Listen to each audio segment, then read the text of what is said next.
全民穿越游戏世界，我开局就获得唯一隐藏天赋永恒之力，能使领地内所有永方单位在获得短暂增幅状态时变为永久获得增幅状态。我一愣，然后瞬间惊呼：只要是加一次辅助技能，就能永久增益，简直堪比外挂。不过更让我兴奋的是，穿越的这个寒冰求生世界，正是我之前玩过的一个游戏世界。有着游戏经验的我，在这新时代绝对能领先他人的一飞冲天、逆天改命。不过下一秒，我身边又突然出现一个女人，竟是我死去的老板还未过门的大嫂柳木雪。同时系统提示，游戏将开启家庭生存模式，新版本以家庭为单位，最多4人一组，若没有亲属的，将随机与身边的人分组。我立即明白，我前世正准备开车去接大嫂参加老板的葬礼，正巧游戏入侵现实，我2人正好组队了。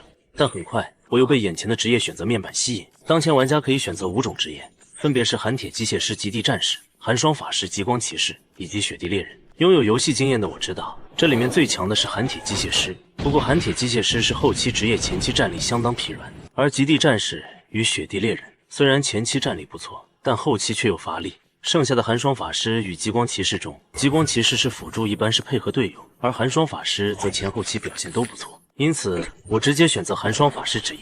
恭喜你已成功选择职业寒霜法师，元素亲和度已解锁，寒冷抗性略微提升，初始装备已放入储物箱中。同时系统提示，距离黑夜降临还剩4小时32分。此外，新手保护期间不会出现怪物袭击营地的情况。新手保护期剩余5天17时。见此我眉头一紧，当前的温度已经是零下32度，到了夜晚还会下降20度。而抵抗严寒主要仰仗篝火以及灵珠小屋。篝火如今1级，可以让10米范围内温度提高5到20度，还算够用。破损的灵珠小屋则还需要石块与木材修复才行。正好营地篝火附近有着一堆白色的石头和切好的木材，我刚打算收集。此时一旁的柳木雪也终于消化完系统消息，然后出声：阿星，那个提示音让我选择职业，我应该选择什么好？大嫂，你选择极光骑士吧。给出这个建议，我其实是有私心的。极光骑士到后期会有很多强大的增幅技能，但是效果都很短暂。但有了我的永恒之力天赋，就能把这些增幅效果变为永久状态。可以想象一群叠了永久 buff 的兵种，战斗力该有多么恐怖。柳木雪没有怀疑我的决定，在这个陌生的世界，她也只有我一个认识的人。然后我打开初始物资箱，获得面包、石斧、石锤等等初始物资后，立即收集物资，开始修复破损的灵珠小屋。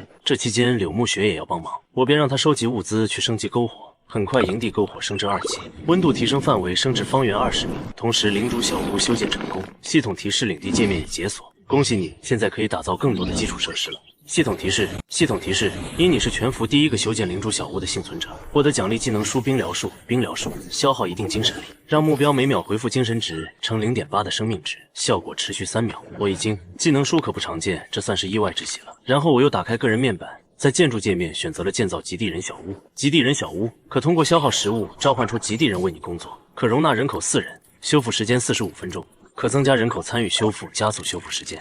按照游戏经验，第一个建筑的最优解是先将极地人小屋建造出来。于是我干脆喊了柳木雪一起。很快极地人小屋修复完成。同时系统提示：你是全服首个修建极地人小屋的幸存者，获得奖励面包50个。我大喜，招募一个极地人需要5个食物。有了这个奖励，我直接招满4个极地人，也没有压力了。此外，极地人虽然有自己的名字，不过为了好记，我重新给他们取名为大壮、2壮、3壮，还有4壮。我又查看建筑面板，此时还能建造包含室内火炉、灶台、伐木场以及缝纫铺等等建筑。不过这些都需要大量资源，因此我直接让大壮、2壮去砍树获取木材，3壮、4壮去采石获取石块。至于我和柳木雪，则用现有的材料将篝火升级到3级后，又来到室内建造了火炉以及简单的家具。做完这一切，我才松了口气，查看起聊天面板，点开世界频道，就见到几乎所有人都在抱怨对新世界的迷茫。我则是想到，看来除了我之外，是没有人玩过这款游戏了。而这时营地外突然传来2壮的声音，见到我2壮连忙说道：领主大人，营地外的林区中有一条大蛇，大壮被咬了，快不行了。我连忙点开大壮的面板，就见得其生命值减半，还多了个中毒的状态。不过我松了口气，1级的中毒只要让柳木雪放个净化术即可。然后柳木雪低语一句神圣极光赐福于你，瞬间就给大壮解了毒。我则是同时施展冰疗术，就见到大壮头上不断飘起+2的绿色数字。同时系统提示施展冰疗术成功，天赋永恒之力已生效，该技能已变为永久状态。我瞬间惊了，没想到治疗术也能变成永久增幅。不过我又立即兴奋起来，这说明大壮现在已经是个无限回血的前排了，简直无敌。而大壮感受到自己体内的力量，立即恭敬地说道：感谢领主大人，您的力量是如此伟大浩瀚，然后系统提示大壮的忠诚度从70变成了80，我则是想到治疗术能不能同样作用在我和柳木雪身上，然后我给柳木雪丢了个治疗术，果然系统再次提示冰疗术已变成永久状态。我与柳木雪都惊了，这能力太逆天了。然后我又打算给自己也来一个，但是大脑瞬间一阵眩晕，我明白这是我精神力到极限了。不过无所谓，我干脆领着无限回血的大壮几人先去解决那条大蛇算了。来到地点，我眼前也出现了那毒蛇的信息，是只2级怪物，难怪之前大壮他们打不过。不过现在有了无限回血的大壮在前面顶着后，我几人没一会儿就将其斩杀，成功击杀雪地毒蛇。你获得了30点经验值，恭喜，你是本区域第一个击杀野怪的生物。获得首杀奖励，蛇人族祭司招募卷轴，可召唤出一只5级的蛇人族祭司协助战斗。见此我一喜，立即选择使用，然后就见得一只美女蛇瞬间出现在面前。尊敬的领主大人，蛇人族祭司伊勒娜为您效劳。我查看伊勒娜的面板，神色又一动。伊勒娜居然还拥有2个 buff 增益技能，鳞片护甲可短暂为自己或友方额外提供10点护甲，蛇人族狂化为自己或友方单位赋予狂化效果，60秒内增加移动速度、攻击速度各 20%， 而只要是 buff 类增益，配合我的永恒之力就能永久存在。我立即让伊勒娜对我几人使用这2个技能，瞬间包含我在内的所有人全都享受到了这2个技能的永久叠加状态。我同时也对伊勒娜附加了永久的冰疗术，感受着力量，伊勒娜同样惊了，不禁惊叹。领主大人，您的力量真是浩瀚莫测。我满意点头，又分解了雪地毒蛇的尸体，获得了一个可以为武器附加毒素攻击的毒脑，以及17块蛇肉。见到蛇肉，大壮、二壮瞬间眼都直了。我已经很久没吃过肉了，谁要能让我吃上1块肉，我愿意为他献出生命。我一笑说道：“几人只要努力干活，今晚大家就能一起喝上蛇汤了。”随后回到营地，三壮则向我报告：“领主大人，我们在采石地方的不远处发现了一座小型煤矿。不过那里有2只雪狼守卫，我没敢靠近仔细观察。”听到煤矿，我眼中瞬间一亮。煤矿是比木材更高级的燃料，有了煤炭发热，就能剩下木材建造其他设施了。随后我询问那雪狼什么实力，三壮表示大概比雪地毒蛇强一点。我点头，那差不多就是3、4级的怪物。如今我有了5级的伊勒娜，可以说正好有实力讨伐。我表示三壮、4壮做得好，我晚上会给2人加肉，然后立即带着其他人向着矿洞前进。来到矿洞附近，我眼前已经出现了矿洞的信息，同时我也见到了那2只雪狼，面板提示对方正是3级野怪。不过我这边全体无限回血，防御惊人，再加上伊勒娜，战斗刚开始没一会儿，就在你的领地成员伊勒娜击杀了雪狼，获得经验值40点。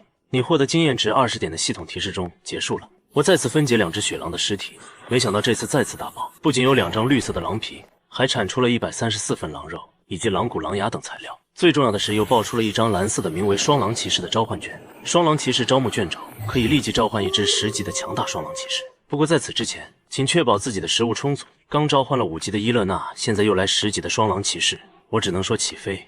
而且狼皮正是用来制作抗寒衣物的原材料，正好解决了我与柳木雪的燃眉之急。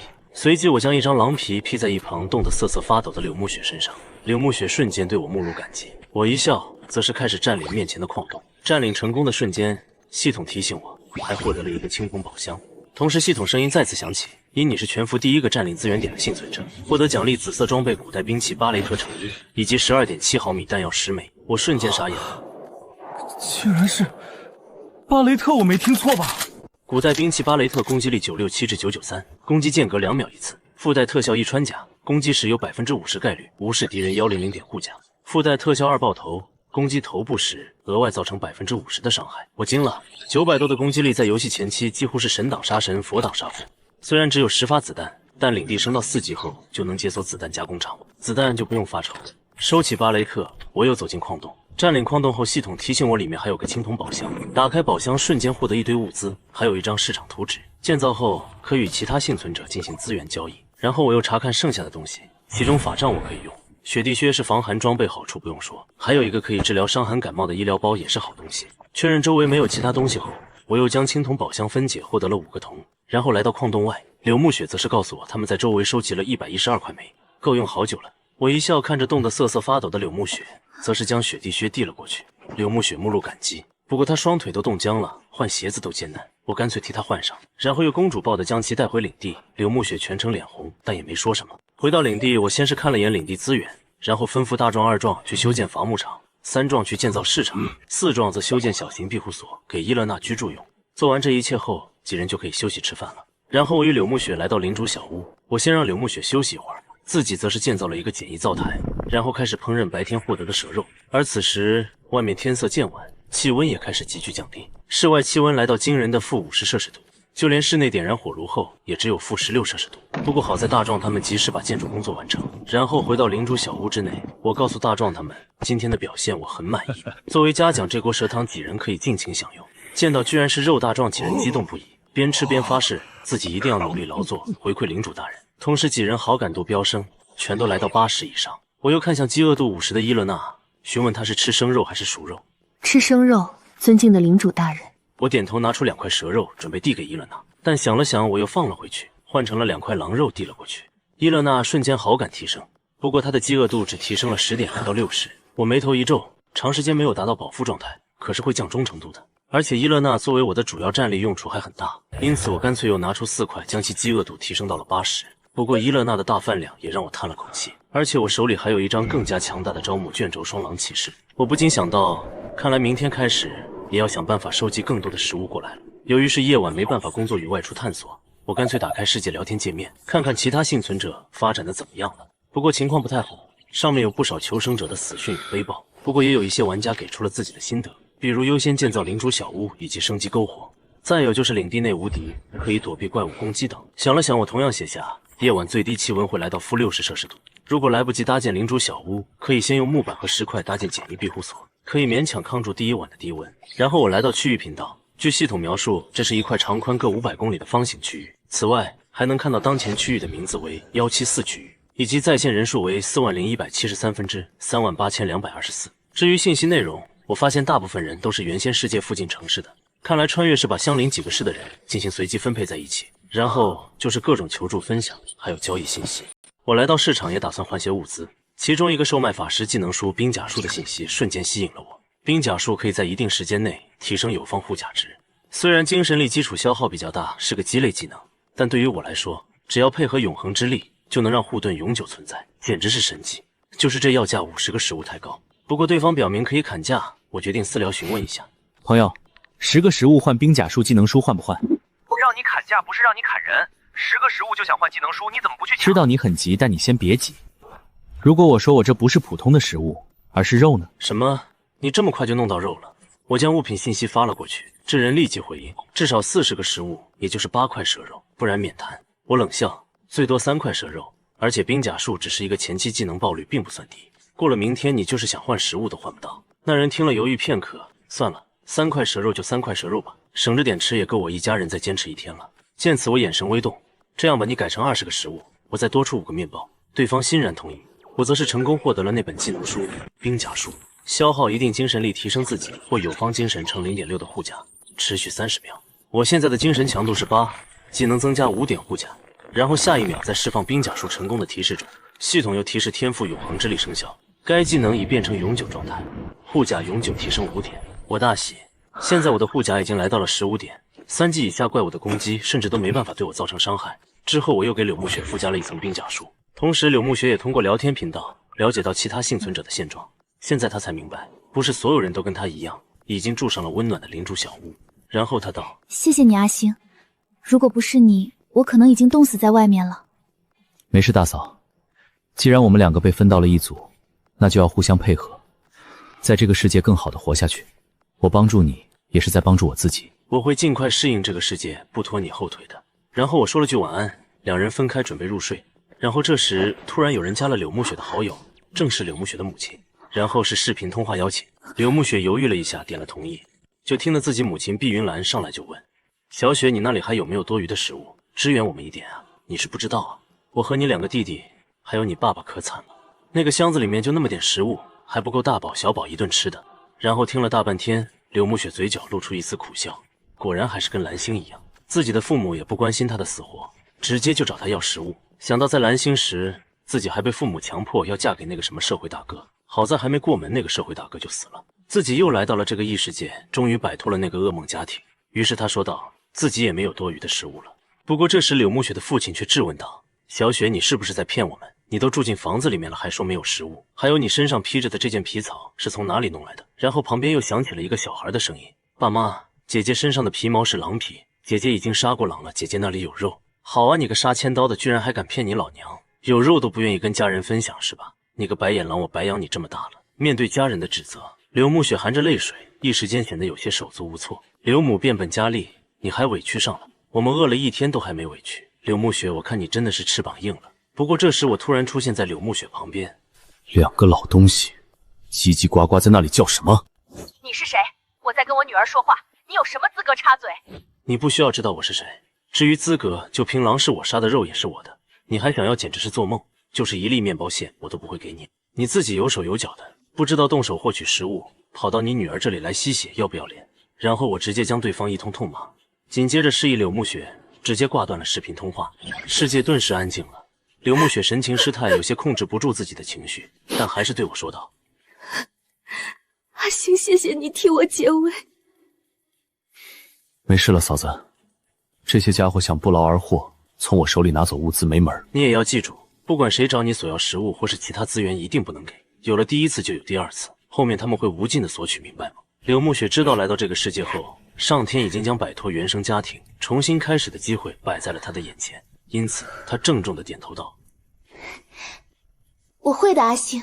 然后忽然想起了什么，柳暮雪来到了灶台旁，端了一小桶热水，然后对我说道：阿星，我看你脚有些冻红了，我给你用热水洗洗脚吧。与此同时，柳父和柳母则是气急败坏。不过柳父突然回想起来，又觉得我有点眼熟。柳母想了一会儿，终于认出来，之前我们逼迫柳暮雪嫁给社会大哥陈江，而那小子就是陈江手下一司机，专门给柳暮雪开车的。得知我只是一司机，柳父阴冷一笑，有了主意。刚才他在屏幕见到，原先城市中三英会的方龙在召集手下，而方龙又曾是柳暮雪的疯狂追求者之一，他完全可以联系方龙请求援助，再趁机干掉我。时间来到第二天，所有幸存者请注意，你们已度过冰封纪元第1晚，新手保护期剩余4天22时。查看聊天频道，发现在线人数又下降了1000多。我没有多想，而是安排大壮他们继续升级极地人小屋以及建造其他建筑。随后我则是拿出双狼骑士召唤卷轴并使用，瞬间一个骑着巨大战狼的骑士出现在我面前。双狼骑士阿萨姆为你效劳。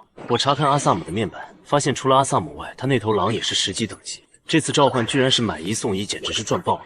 我点头，又与其他人给阿萨姆附加了冰甲术、冰疗术、鳞片护甲蛇人族狂化，共计4个永久 buff。阿萨姆瞬间一惊：您是我见过拥有最伟大力量的领主，阿萨姆，愿为了您献上忠诚。你帮助领地成员阿萨姆提升实力，忠诚度已提升，当前忠诚度80。我满意的一笑，永恒之力果然好用。然后告诉阿萨姆，他的第一个任务是探索任务，前往营地的东北方向，并将沿途遇到的资源点或者野外生物都做个标记，在探索范围达到10公里后回来向我汇报。遵从您的命令，领主大人。同时，极地人小屋也升到2级，可以召唤8个极地人了。我再次花费食物召唤极地人后，并将其取名5壮、6壮、7壮、8壮，然后继续给几人分配了采集石木以及建造的任务。之后，我带着柳暮雪来到市场旁，则是准备出手一些物资，换取其他有用的东西。我先是将狼肉挂了上去，置换装备、武器以及技能书，而肉的出现瞬间引起了其他生存者的狂热，同时无数人与我私信。不过这些人大都想用自己的其他领地物资交易，诸如木材、石块，还有少量的铁。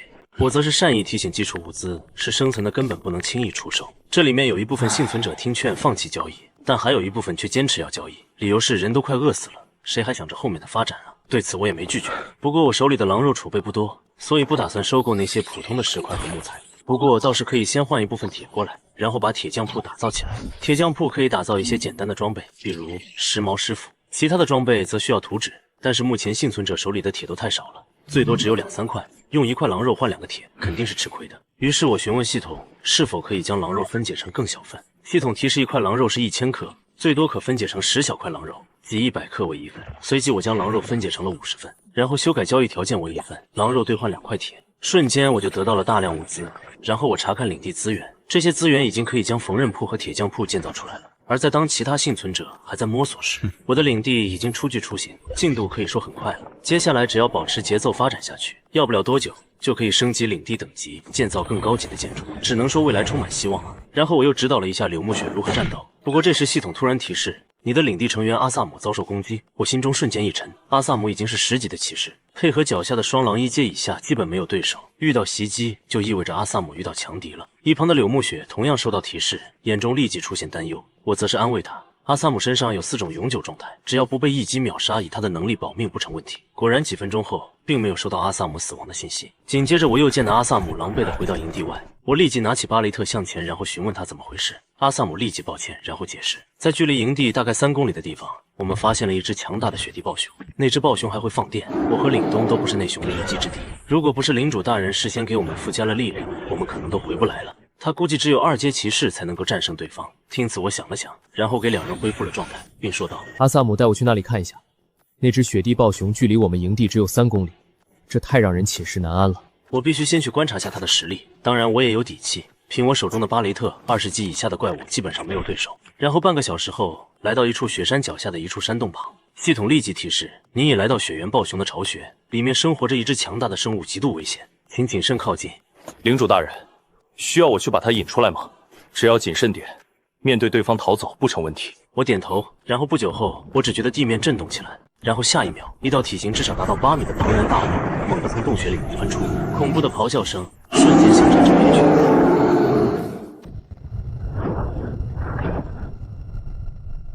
雪原暴熊，15级2阶精英级生物，生命4080，攻击347，技能一熊掌拍击，对力量低于自身的敌人附带100%击飞效果。技能2野性咆哮，发出恐怖的音浪，使周围30米的敌人陷入3秒的震慑状态。技能3闪电拍击，召唤雷电之力，对周围20米的敌人造成130%的雷属性伤害，并附加1秒的麻痹状态。我一惊，单看这3个技能，这暴熊的强度已经直逼20级的怪物。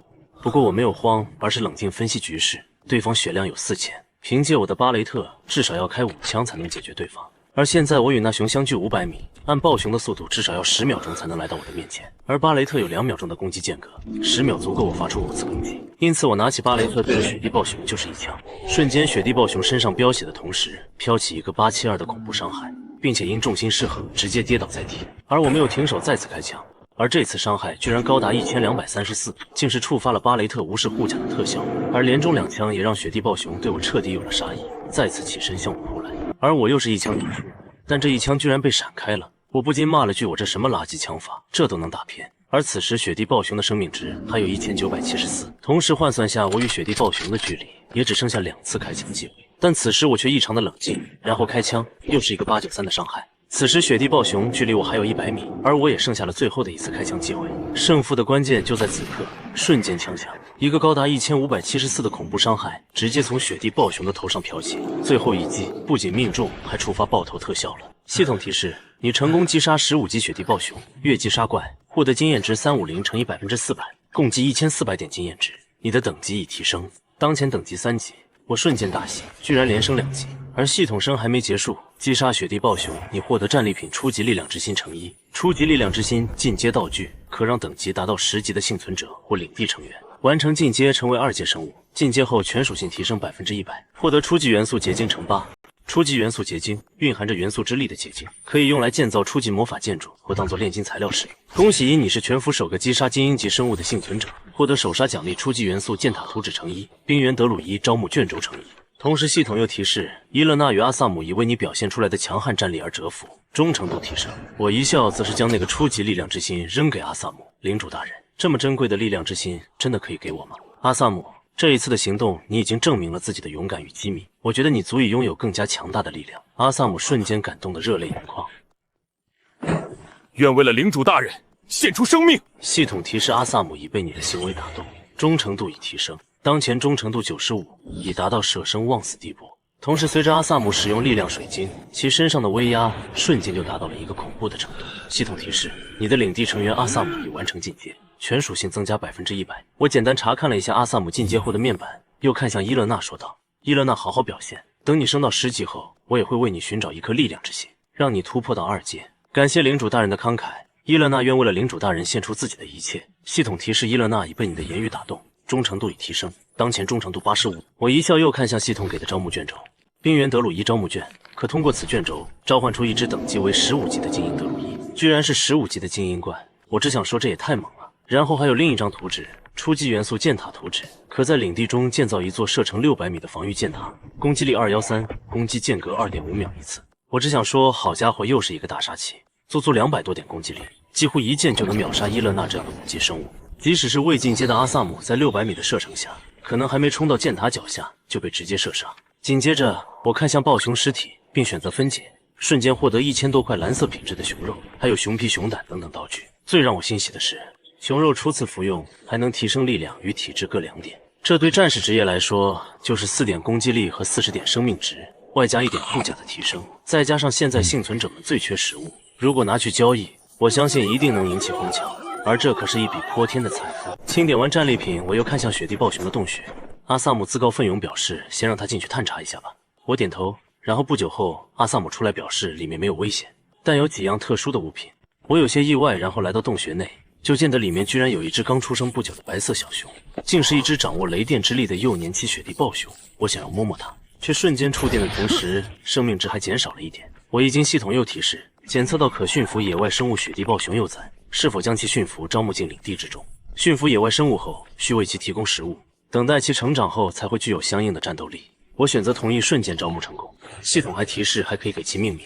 我想了想，决定就为其取名沃利贝尔吧。而柳木雪则是欢喜地抱起沃利贝尔。我刚想提醒这家伙会放电，结果柳木雪笑道：“可是他没有被电。”我无语，这小熊崽子看人下菜碟是吧？而在熊窝旁边还有一个未上锁的白银宝箱。我瞬间呼吸急促。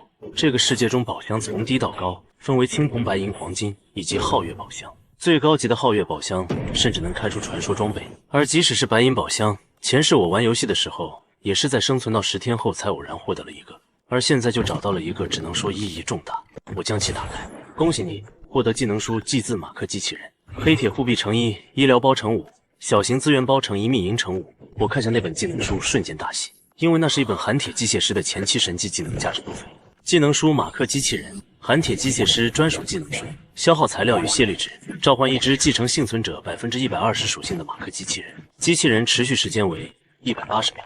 至于装备是一件能增加攻击距离的护手，我正好可以用。小型资源包使用后可以获得一定数量的石材、木材与铁，秘银则是一种珍贵金属，可以打造高级装备或建筑。然后回到领地，我查看了一眼物资，只能说物资相当丰厚。然后我继续安排大壮他们建造采集，随后则是与柳木雪来到灵珠小屋中。自从上次帮柳木雪解围与她父母的事情后，我俩的关系就增进了不少。不过暧昧了一会儿，没有更进一步，我还是让自己冷静一会儿的来到了市场旁，打开交易界面，准备出手一批物资，先解决领地发展再说。打开世界频道，一如既往的各种背包。不过也有人分享攻略，表示自己遇到了一群戴面具的人，相当凶残，警惕其他人不要靠近。这时聊天频道忽然出现一阵骚乱。三阴会的方龙又开始出售食物了，100颗兽肉换100个木材或者50个石块，武器装备优先，谁那里有多余的材料快去换。见此有人兴奋，也有人吐槽价格太贵，我则是摇头，这价格确实贵，都相当于把一个营地的资源都掏空了。虽然交易的食物能够恢复一些饱食度，但由于物资不足，发展受限，接下来可就惨了。然后我也将熊肉分解成小份挂了上去，而且标注这可是家属性的肉，当然我所需的物资比方龙便宜多了。兄弟们，快去市场上看看，有人在出售家属性的熊肉。熊肉上架后，很快就被人注意到，并且一下子就吸引了大批人围观。一个叫做杨林的幸存者更是激动道：“我用50个石块直接换到了1整块熊肉，足够我一家人全部提升属性了。我的天啊！”而这个消息更是让聊天频道陷入疯狂状态，甚至有人把熊肉的信息发到了世界频道上，让其他不在174区的幸存者感到羡慕不已。同时，我则是被疯狂的交易信息刷屏，短短几分钟，我就收获了5400块木材、3200块石块，还有342块铁、初级元素结晶43枚，外加一张绿色的图纸以及20块密银。而我总共就付出了215块完整熊肉，甚至背包中还有足足1000块熊肉。我大喜，这些材料完全可以将我营地中最重要的篝火灵珠小屋以及极地人小屋全部升级一遍，甚至还可以再建造出初级元素箭塔这大杀器，极大提升领地的防守能力。于是我赶紧将大壮他们喊来，开始吩咐工作。而我短暂离开不再交易熊肉之后，174区的幸存者们则顿时陷入了慌乱之中。有人担忧我是不是卖完了，也有人后悔他还在等我降价一点再卖，结果卖没了。见此，有人直接讽刺道：“一群蠢货还想等别人降价，也不看看这是什么肉。”能够加属性的道具，不管在什么时候都是硬通货，而且曹行大佬的价格已经设得很公道了，方龙那个价格才是要人命了，买一次就相当于倾家荡产。没想到这条消息立即引来方龙的回复，有人居然在说我卖的肉贵，这世道我为了让你们不饿肚子，把珍贵的食物都拿出来交易了，你们居然还说我卖的贵。聊天频道顿时沉默了，这里大部分都是湘江的人，都知道三阴会的兄妹，那可是一个赫赫有名的黑帮势力，相当不好惹。都给我老实点儿，也不看看这片区域谁是老大。后面谁要想在这片区域交易，都要经过我们的同意，不然有你们好看。唉，方龙你也太霸道了吧！自己的东西卖这么贵，还不允许别人买。哼，你说的没错，我们就是这么霸道。你以为我们三英会是柿子捏的吗？告诉你们吧，这片区域有我们三英会几百号兄弟，以后我们可是迟早都会碰上的。你们可要想清楚这么做的后果。同时，一个个三英会的成员纷纷跳了出来，给方龙撑场子。其他幸存者们见此都是脸色一变，也不敢发话。而此时，我终于安排完工作，回来看到方龙居然禁止其他人交易的聊天内容，瞬间懵了。不过我冷笑一声：“诸位，我手上也没有多少熊肉了，无法再进行大规模的交易。不过你们要是爆出了一些有意思的东西，比如图纸装备、技能书，可以私聊我，我还可以继续收。”这句话让那些没抢到的幸存者心中再次升起了希望。我则是看向自己的领地资源储备，只能说各项资源全都来到了一个恐怖的数量。这个资源数甚至是我之前在手机上玩的时候，差不多要度过20天才能收集到这么多。这时柳木雪则是提醒我：“阿星，那个方龙，我与他接触过，这是个很阴险的小人，而且手段狠辣，你要小心点。”我点头，但却完全不担心。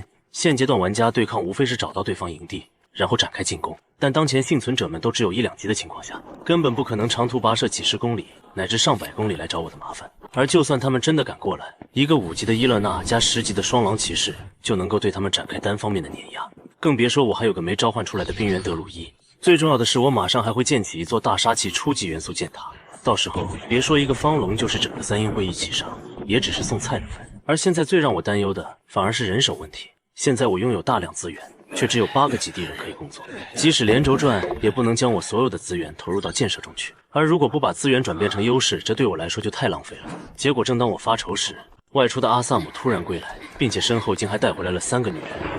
领主大人，我有新的发现要报告您。然后解释这几人都是从冰封城逃亡出来的难民。冰封城是距离我们足有几千公里的城镇，但是被异鬼大军攻陷了。这几人好不容易从冰封城逃离，路上又遇到了邪教组织，之后被阿萨姆解救下来，却也已经无家可归。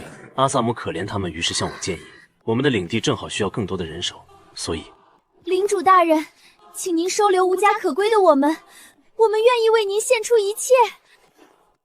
你们会做饭吗？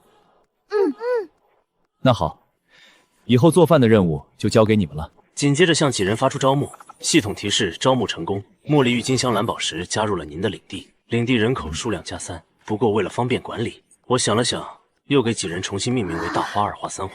至于几人的面板都是1级属性，就是饥饿度太低了，你们先去生火做饭，让自己吃点东西。现在没有建造食堂，灶台在领主小屋里面。几人离开后，我则是想到，这些新招募的人口需要给他们修建小型庇护所，用于晚上休息，然后还要修建专门的食堂供领民们吃饭。但是不管是打造或是升级建筑，都需要很多时间。我看着正在忙碌的8个极地人，不禁叹息，感慨人手还是不够啊。我想起我曾经玩游戏时的经验，首先这个游戏是有原住民的，基于此招募人手通常有4种方法：一是扩大领地规模，吸引附近的部落或者流民主动加入；二是像阿萨姆一样外出游荡，有概率在野外带回来一些人手；三是去这个世界的城市或者村镇酒馆，通过支付一定的报酬，招募一些具有特殊能力的 NPC 过来；四则是直接发动战争，去征伐附近的部落居民，逼迫他们投靠。不过这几个方法都不适合我现在的处境。而正当我为人手发愁时，吃完饭的大花几人却为我带来了一个及时的好消息。大花告诉我，他们是从一群残忍的游猎者的营地中逃出来的，那里面还关押着许多他们的同伴。如果可以，大花希望我能拯救他们，我一起获取人手的机会，这不就来了吗？那群游猎者有多少人？什么实力你知道吗？大概20-30人，其中大部分游猎者气息跟领主大人差不多，还有2个小队长，实力比这位蛇人族的女士稍微强一点，最后还有一个最强的大队长，与阿萨姆先生的双狼气息差不多。我点头，也就是说10级游猎者1人，5级以上2人，外加20多个5级以下的游猎者吗？不过我有进阶了的阿萨姆，还有个没招募的15级2阶精英冰原德鲁伊，出手绝对没问题。此外，按照游戏经验，这些游猎者还会藏有一些宝贝。我心意一动，问清了位置后，当即开始为接下来的战斗做准备。首先是我昨天新获得的2本技能书和装备。技能书冰锥术，凝聚1至3根冰锥，对敌人造成精神乘以 0.8 的魔法伤害，并有 30% 的概率造成1秒冰冻效果。技能书极光祝福，凝聚极光之力附着在武器上，近战攻击时对敌人造成额外精神值乘以 0.8 点光属性伤害，效果持续60秒。这2个技能冰锥术我学了，极光祝福则是给了柳木雪。然后我又使用了冰原德鲁伊招募卷轴，瞬间一股威压中，自然的力量将指引我前进。守护者安德鲁向您报道，我查看安德鲁的面板，发现其还带有一个变身技能——巨熊形态，变身为冰原巨熊，全属性提升30%，并且将额外获得技能野性咆哮与凶猛突袭。巨熊形态持续60秒，冷却时间180秒。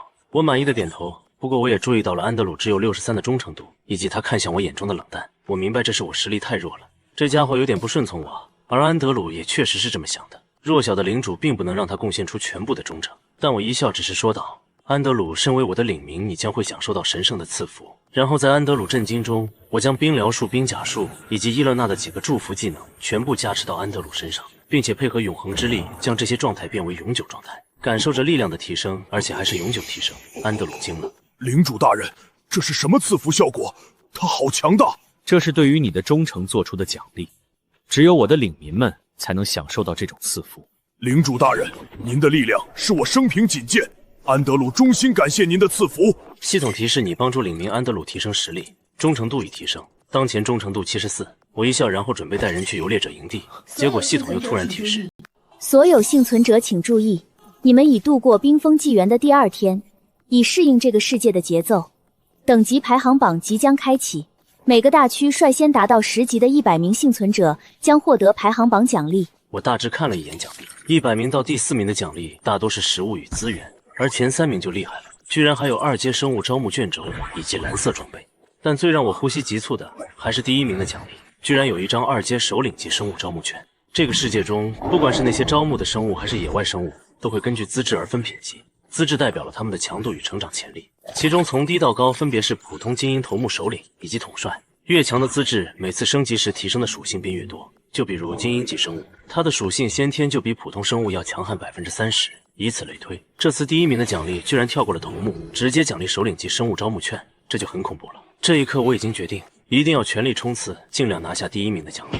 同时，与我有过节的方龙，又或者其他势力的人，也打着与我同样的想法。不过系统提示榜单公布还需要一段时间，因此我压下内心激动，直接带人前往了游猎者营地。来到位置后，系统提醒：您已来到特殊区域游猎者营地，当前危险程度极度危险。见此，我没有丝毫退缩，这是系统根据我的实力评估的，却并没有算上我的侍从。因此，我直接让安德鲁还有阿萨姆几人冲上去。瞬间，一声敌袭的声音里，数十个拿着长矛的游猎者也反应过来的从帐篷里出现。我简单看了一眼对方的面板，都是些3、4级的怪物，完全没有威胁。然后就见得安德鲁冲进人群，一爪下去，数个3、400的伤害飘起。同时系统提示：你的领地成员安德鲁击杀了游猎者，获得经验值40点；战斗人员柳木雪曹星，领地随从伊勒娜，获得1半经验值20点。我与柳木雪都是一惊，我俩明明没有参与战斗，但却获得了经验值。但我很快明白过来，我俩都给安德鲁几人附加了增益状态，因此安德鲁击杀怪物时也算我2人参战，所以有经验值分成。想清楚这一点，我只想说，这也太强了。这样一来，只要我招募的强大随从够多，就可以将这些随从全部派出去，然后坐在领地中做升级。更关键的是，这样一来，我与柳木雪拿下排行榜奖励的把握也更大了。而此时战场中，游猎者们的攻击只能给安德鲁几人造成减1的伤害，但很快安德鲁几人身上又不断飘起加10的血量，游猎者们彻底傻眼了，打得还没回得多，这也太赖皮了吧。而这时营地中央突然窜出一人来，正是游猎者队长。我查看其面板，其还有一个脚底抹油，逃跑时能增加移速的技能，当即提醒安德鲁几人，那人就是队长，别让他跑了。那队长见到安德鲁几人如此猛，本就打着逃跑的主意，听到我的声音更是开溜。但这时安德鲁怒吼一声，直接变成巨熊，然后一个冲刺追上那队长，狠狠一拍，竟是直接将对方拍死。瞬间系统提示我获得150点经验的同时，我的等级也来到了4级。同时系统还提示你摧毁了一处游猎者营地，领地声望加50。注意，因你完成了一次高难度的讨伐，根据你的实力判定，获得额外奖励幻影刺客招募卷轴，可召唤出一位20级精英实力的幻影刺客。我瞬间狂喜，居然是比安德鲁还强的20级精英刺客。然后我向前收拾战利品，获得了一些游猎者面具、1阶士兵训练书以及一些钱币。其中游猎者面具是装备可以增加精神值，1阶士兵训练书则可以将领地中的普通人训练成具有战斗力的1阶士兵。钱币则是这个大陆通用货币，可以在这个世界的城镇中购买一些物资或招募随从。我又来到游猎者的帐篷里，第一个帐篷里面是一个血腥的祭祀场面，差点没让我吐出来。果然这些游猎者都是些疯子。至于其他帐篷里，则获得了不少钱币食物以及物资。这时安德鲁告诉我，他在那个队长身上发现了一把奇怪的钥匙，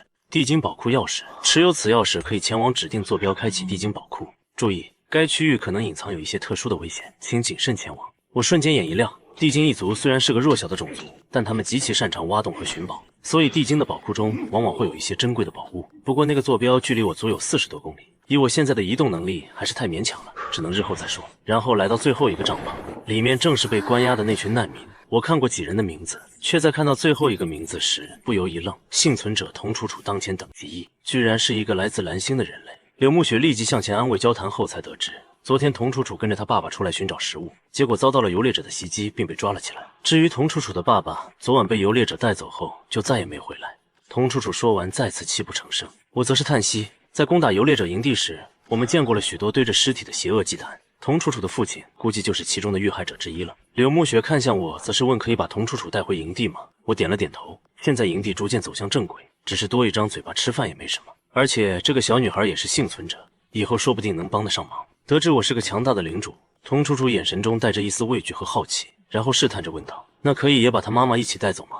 她妈妈一个人还在营地里。”对此我却陷入了纠结。人类幸存者可不是那些原住民不会轻易反叛领主，之所以愿意带这个小女孩，也是因为她没什么战斗力，造不成什么威胁。但如果是那些成年人就不好说了。于是我点开系统界面询问，如果我想让其他幸存者加入我的领地该怎么做，然后得知目前有2种方式。方式1，以新领主的方式邀请对方加入领地，并且共享建筑权限资源等等。方式2，以领民的方式招募对方加入领地，对方只有简单的居住权限和建造权限，并且不可对友方单位发起攻击。看到第2个方式，我心里一定，以领民的形式招募进领地中，就不用担心会对我的领地造成破坏，这倒是符合我的要求。然后我询问了童楚楚她的领地位置，并表示愿不愿意，还要看她妈妈自己的选择。听此，童楚楚立即道谢：“谢谢你大哥哥，楚楚会一辈子记得你的恩情的。”我目光又看向帐篷中另外几名原住民，询问他们认不认识之前被阿萨姆救的茉莉和蓝宝石他们。得到几人是同伴的回答后，我点头表示他们现在已经是我的领地居民，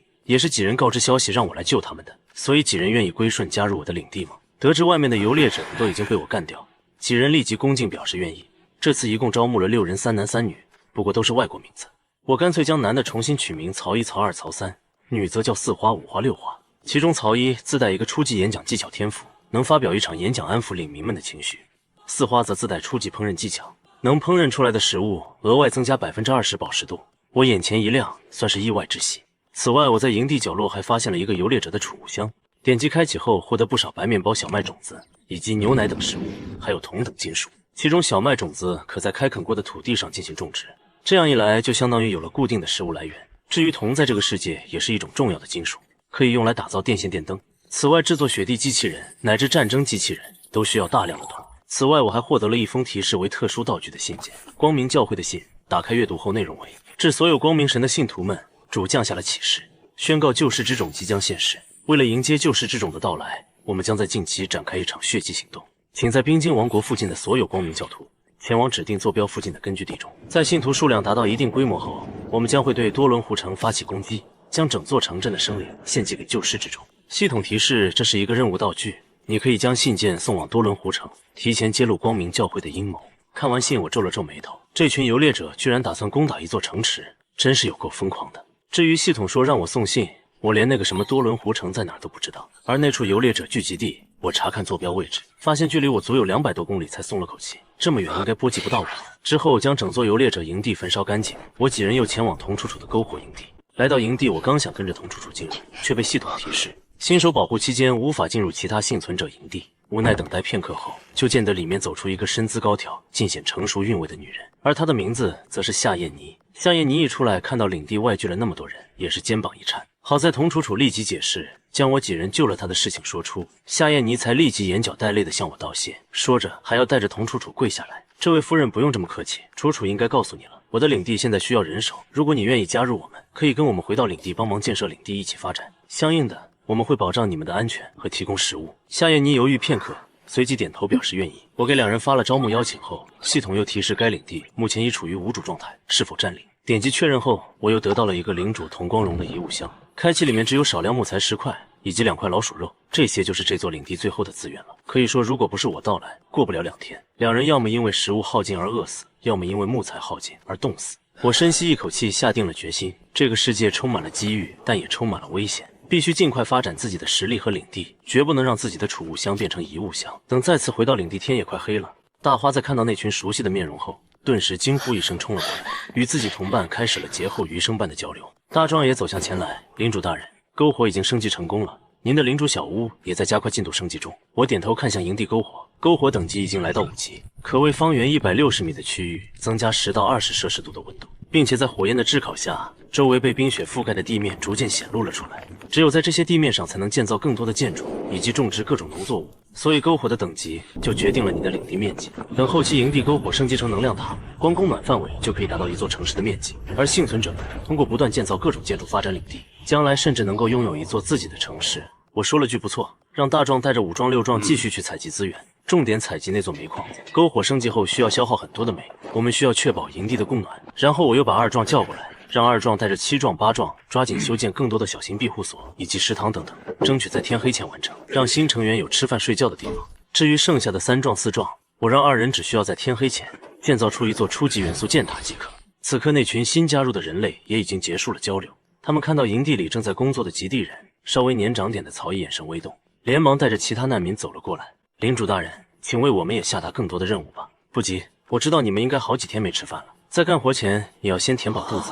这群新加入的领民互相对视了一眼，均从对方的眼中看到了惊喜与欣慰。他们似乎还是第一次遇到如此体贴的领主。不过现在没有食堂，你们先吃点面包对付一下。柳木雪立即从领地资源中取出了10几个面包，给每个新加入的领地成员都分了2块。此刻曹毅和四花他们眼中带泪的连忙感谢，忠诚度也全都提高一大截。至于一旁的童楚楚和夏燕妮，看着那群领民们手中的白面包，咽了咽口水。他们已经饿了一段时间了，同样对食物无比的渴望。我从领地资源中取出了4块面包，递给了夏燕妮，先吃点东西吧。夏燕妮轻弯下腰感激，连忙道谢。我则是再次看向曹毅，你带来的这批人，接下来就统一交给你指挥。你们后面的任务是继续升级篝火，还有收集资源，木材、石块都需要采集。在人手多出来的情况下，再帮助大壮他们建造一些基础建筑。曹毅连忙点头。我又将小麦种子交给大花，你带个人在领地附近找块地方开垦田地，然后把这批小麦种下去。这是上好的小麦种子，一定能生长出优质的小麦。领主大人，我会完成您交代的任务。我看着领地中一片忙碌的景象，也是满意的点了点头。从一座小篝火逐渐拥有了这么多领民，以及建造出越来越多的建筑，这就是种田的乐趣啊。这时我忽然想起什么，问道：对了，你们当中有没有人会缝制衣服？之前获得的狼皮我和柳木雪都没有加工，御寒效果没有那么好。现在缝纫铺建造出来，正好需要派人进去工作，而有缝纫技巧的人能够加快制作衣服的速度。结果一众领民相互对视，均是摇摇头。但就在这时，我会，我在家的时候也经常做些手工活补贴家用。童楚楚附和道，自己妈妈手艺很好，做的衣服都很漂亮。我点头将狼皮递给了夏燕妮，那这2件狼皮就麻烦你帮我做成衣服了，多余的部位看看能不能做成帽子、手套什么。可以的，这是上好的狼皮，明天给你可以吗？我点头，夏燕妮松了口气，然后便带着自己的女儿进入了缝纫铺中。此时天色昏暗，夜幕即将降临，在这个世界天黑的时间占据了1大半，白天只有不到10小时的明亮时间，因此我与柳木雪直接回到领主小屋休息去了。同时全球所有人类来到这个世界的第2天也即将过去，在等级排行榜的推动下，今天大量的幸存者们试着走出了雪地，他们或是和家人一起，或是单独前进，在营地附近小心地探索着，都有了一些收获。而在174区所在的区域某个角落，手持黑铁长剑的方龙一剑斩杀了一头野猪，然后他身上升起了一道升级的白光。很好，总算在天黑前升到3级了。我从排行榜开启到现在，就一直在外面寻找落单的低级野兽击杀，应该没有比我速度更快的了吧。另一边，一个满脸横肉的中年人，手中一把檀木长弓直接被他拉满，然后一箭射出，直接射杀了一头傻狍子。这个中年人正是天刀会的周伯。然后周伯接到一条手下传来的消息，老大已经将兄弟们的坐标都统计出来了，在你的营地30公里范围，有2个兄弟的营地在那块区域。今天发展一下，明天应该都能赶到你那里去了。周伯脸上出现一抹狞笑。很好，明天等那2个兄弟过来，我们就可以一起组队杀怪，升级效率能够大大提升了。到时候什么方龙5星虎，通通都要被我踩在脚下。同时，大量的幸存者们结束了1天的探索，也纷纷返回了营地之中。聊天频道也逐渐热闹了起来，不少人都表示，原来跟家人组队配合对付那些低级野怪并不难，并且已经获得了一定的食物。也有人抱怨自己出门没多远，就遇到了几只高级怪物冰霜哥布林，根本打不过，简直是倒霉。与此同时，一个倒计时出现，系统提示等级排行榜正在统计中，3分钟后将公布各大区的幸存者等级排行。各位可以在排行榜中查看自己的等级与相关排行。榜单实时刷新，顿时所有人神情一震，不禁猜测现在等级最高的人会是谁。有人提到，当然是他们虎堂老大五星虎，因为五星虎已经3级了。结果立即有其他人提到周伯以及方龙，同样是3级。不少人震惊的同时，就见到系统提示等级排行榜更新已完成，但是上面的排名却超出所有人的预料。174区等级排行榜，第1名曹兴4级1%，第2名五星虎3级25%，第3名周伯3级14%。看到这个排行榜名单，整个174区的聊天频道陷入了片刻的沉默之中，然后便是铺天盖地的刷屏。第1名居然是曹兴大佬，不愧是杀了熊的男人。而此时，方龙和周伯等人却都面色难看。该死，怎么是这小子拿了第1？另一边的周伯脸上也出现饶有兴趣的笑容，有意思。原本以为这小子只是运气好，得罪了方龙算是完了，现在看来他确实有点本事。周伯打开好友列表，然后点击某人私聊说道：“发动身边的关系网，查下这个叫做曹兴的来历。”另一边领主小屋中，柳暮雪眼中带着激动的神色看向我道：“阿星，你是第1名呢，好厉害！”我一笑，只知道明天我们也要继续努力，看看能不能给你也争取个前10的奖励。次日一大早，我就收到系统消息，初级元素箭塔修建成功了。然后就见得营地篝火边缘出现了一座高15米的6角塔楼，如果有敌人靠近营地附近600米区域，这座箭塔就会自动发出攻击，非常强大。与此同时，门外传来敲门声，四花笑着端着一碗熊胆汤和一份烤好的熊肉走了进来，表示按照我昨天的要求，2份食材都处理好了。见此，我眼睛一亮，熊胆能够直接增加200点血量，熊肉则是能增加2点力量和体质，这可都是不小的提升。然后一口熊肉下去，系统立即提示力量+2，体质+2。至于熊胆，有些奇怪的是，我连吃了几口都没有获得属性提升的系统提示，直到我吃了一半，系统才提示服食熊胆成功，生命值最大值增加2点。原来是要吃一半的熊胆才能获得属性提升啊！这么看来，剩下的一半还能再提升一次。于是剩下的一半我直接给了柳暮雪，只是可惜这种食物只有在第1次吃的时候才有效。这时系统提示再次响起：幸存者们，恭喜你们已度过冰封纪元第3个夜晚，新手保护期剩余时间2天22时。此外，今晚将会有一场小规模降雪，最低气温会达到-70摄氏度，请注意防寒保暖。阿星，今晚会下雪吗？会下雪，不过还好不是暴风雪就行，以我们领地现在的设施，足以扛过去的。然后我推开了领主小屋的大门，门外面那些极地人还有新加入的领民们都早已在此等候。见我出来，他们齐声说道：“领主大人早安，请为我们安排今天的工作吧。”领民们热情高涨，在此之前，他们都过着食不果腹般的生活。仅仅只是来到我领地的第1天，他们就感受到了这个领地的发展前景，所以他们分外珍惜这个机会。我点了点头，你们今天继续进行我昨天吩咐的工作，采集更多的资源回来，升级篝火和领主小屋，让我们共同建造一个更加繁荣的领地吧。遵命，领主大人。这时，夏燕妮和童楚楚一人抱着一套厚厚的衣服也走向前来。夏燕妮小心翼翼地说道：“大人，衣服做好了。”作为现代人，他似乎不太习惯用这种称呼。辛苦你了。我接过衣服，正是一套缝制好的狼皮大衣与狼皮帽子。这2件衣服虽然并没有附加什么属性，但依旧能起到很好的御寒作用。然后我看向夏燕妮那被黑眼圈覆盖的瞳孔，知道她昨晚应该是熬夜了。于是我取出2块熊肉，还有1瓶牛奶，递给了夏燕妮。领主大人，这么珍贵的肉和牛奶真的可以给我吗？楚楚还小，给她补补身体吧。夏燕妮眼睛顿时有些泛红了起来，郑重的点头，连声道谢。童楚楚也欣喜道：“谢谢大哥哥。”安排好工作之后，我又把阿萨姆叫了过来，询问他昨天出去的时候，除了解救大花他们，还有其他发现吗？阿萨姆递给我一份附近资源的简易地图后告诉我，除了普通资源外，他还发现了一处矿洞，不过里面已经被一群鼹鼠人霸占了。此外，他还在附近听到了机器的轰鸣声。听此，我眼睛一亮，这代表那处矿洞里面很可能有一些科技造物。我询问那群鼹鼠人实力如何，阿萨姆表示他虽然没进去探查，不过鼹鼠人是一种低级生物，普遍实力都在1阶左右，偶尔才可能会有一些2、3阶的鼹鼠人出现。听完，我心中已经有了主意，那个矿洞距离领地也不远，我倒很好。那么我们今天的目标就是去探索这个鼹鼠人矿洞，争取把我和暮雪的等级都提上去。不过在出发之前，我打算把那张幻影刺客招募券用掉，增强自己队伍的实力。幻影刺客招募券中可召唤出一位具有20级精英实力的幻影刺客，是否招募？我点击确定，面前瞬间出现一团迅速扩大的黑色迷雾，只是几秒钟时间就将整个营地笼罩，而其中隐约能看到有一道人影在移动。那道人影身上没有任何气息溢出，然而却给我带来一阵阵致命的危机感。下一刻，迷雾消散，一个披着黑色斗篷、身上穿着紧身的黑色皮甲的女性从中出现，其脑袋上一顶漆黑的头盔遮住了大半个脸庞，只能看到其青色皮肤下一张微红的嘴唇。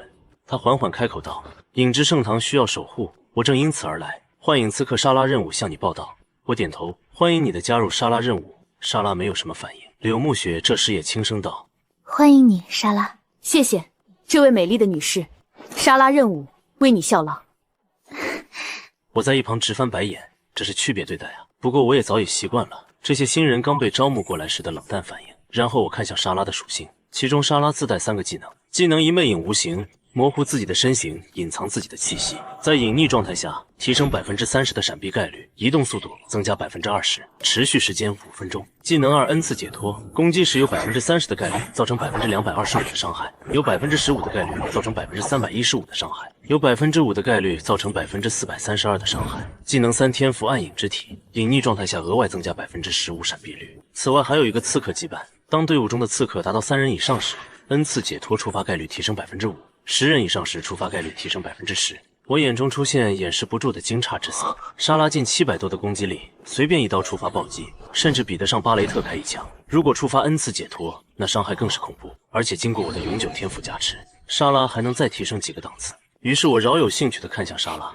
那么莎拉，我现在要为你施加赐福效果，你是否愿意接受？莎拉没有回答，似乎有些犹豫。一是因为她不信任这个新的领主，二是觉得以我那弱小的实力，能给她施加什么强大的赐福效果。在思考片刻后，她还是点了点头。然后不需我多说，伊勒娜便将蛇人族狂化和鳞片护甲加持在了他的身上。莎拉身体一颤，她明显感觉到这股力量的强大。还不等她开口，我这边也丢过去冰疗术、冰甲术，再加上柳暮雪的极光祝福，一连5道永久 buff 打上去之后，莎拉整个人都直接僵在了原地，她的肩膀都在微微的颤抖。作为一个经常执行刺杀任务的刺客，莎拉比任何人都知道这些永久状态的可怕。然后她将手中的幽影之刃放到胸前，恭敬地向我行了个礼。感谢您的赐福，伟大的领主。莎拉任务愿为了你献上忠诚。然后系统提示莎拉任务提升实力，忠诚度已提升，当前忠诚度71。我一笑，随即说道：“现在继续出发，目标鼹鼠人矿洞。”1小时后来到目的地，一座雪山山脚之下的一处矿洞前，系统同时提示特殊区域鼹鼠人矿洞，里面活跃着大量的鼹鼠人以及一些特殊的危险，请谨慎接近。当前危险程度极度危险，又是极度危险。不过我没有在意，比起在游猎者营地的时候，我的实力又提升了很多。于是挥了挥手，带着众人朝着矿洞中前进。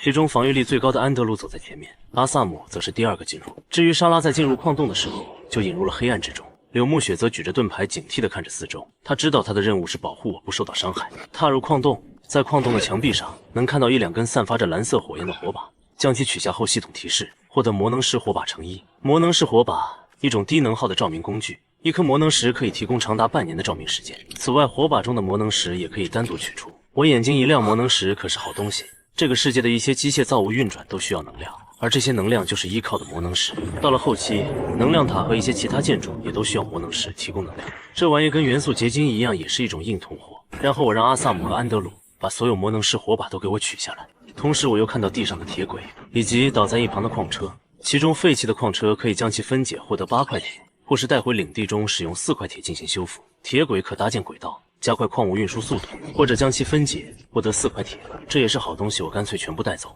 继续前进，没多久就见到几十只顶着个老鼠脑袋的生物正在挖矿，正是5级怪物鼹鼠人矿工。此外，还有一只7级鼹鼠人监工。见到有人来，鼹鼠人监工立即挥舞手中的长鞭，怒喝道：“是入侵者，去干掉他们！”这群鼹鼠人瞬间向我一众人围杀，不过实力差距太大。安德鲁只是在地上狂奔，就将一只鼹鼠人撞飞。阿萨姆更是手持长剑，游刃有余，更别提黑暗中还在不断闪过一抹抹寒光。寒光每次飘起，都会带起一个几百上千的恐怖伤害数字。如此实力，就连那名鼹鼠人监工眼中都出现了恐惧的神色。而莎拉等人击杀怪物后，我与柳暮雪也能获得一半的经验。柳暮雪身上很快升起了一道白光，竟是升到3级了。然后柳暮雪看着前方的战场，试探着问道：“他也想去战斗，可以吗？”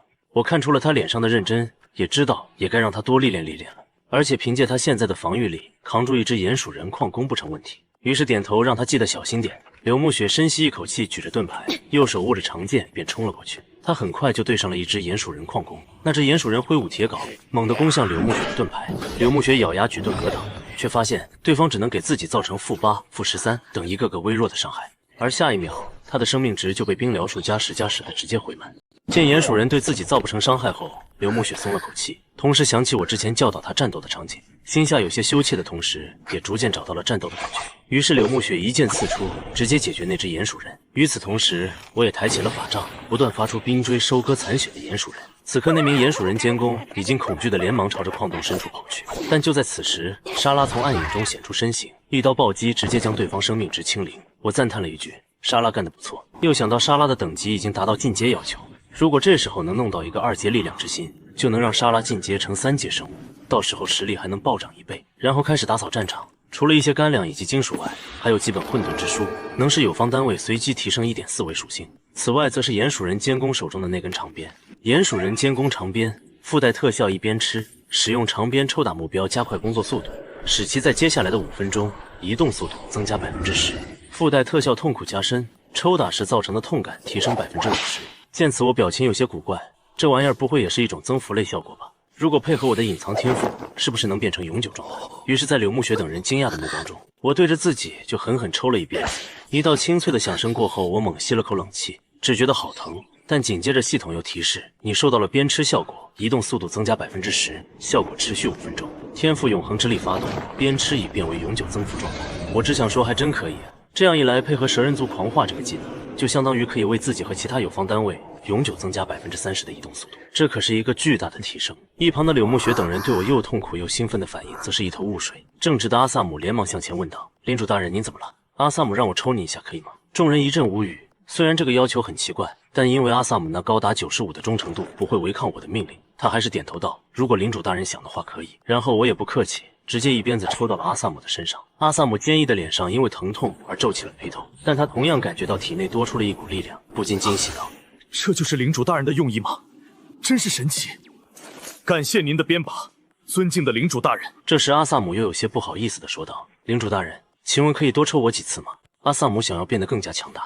不行，只有第一次鞭笞才有效果。听到这话，阿萨姆有些遗憾地点了点头，而旁边的人却陷入了完全的疑惑中。然后我咳嗽了2声，向他们解释了这个鞭子的效果。那么安德鲁、莎拉，让我也为你们附加赐福吧。于是矿洞中响起了一片鞭子抽打声。增加完状态后继续前进，一路上有不少铁轨，我全都收了起来，足足收了上百米，直到前面的矿洞出现了一条岔路口。左边的路口似乎通往矿洞深处，里面隐隐传来机器的轰鸣声。右边的路口则是用木板封住了，似乎是个禁止入内的区域。我想了想，让安德鲁把右边的木板拆了，先看看里面有什么。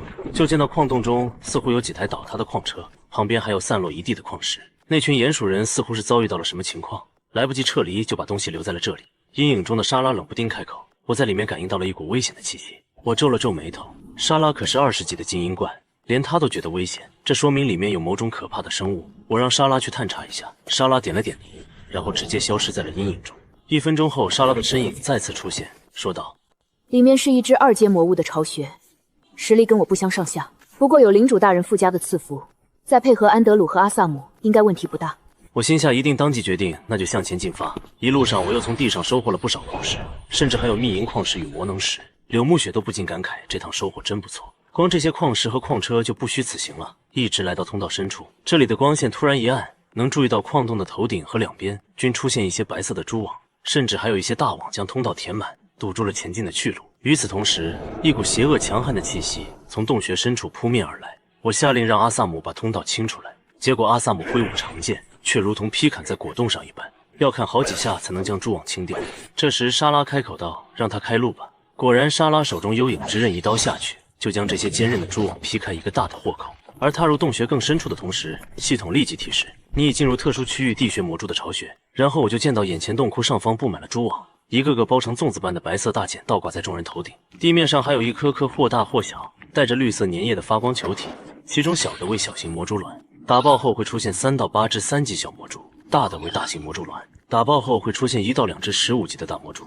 我放眼看去，地面上至少有数十个魔蛛卵，只觉得头皮发麻。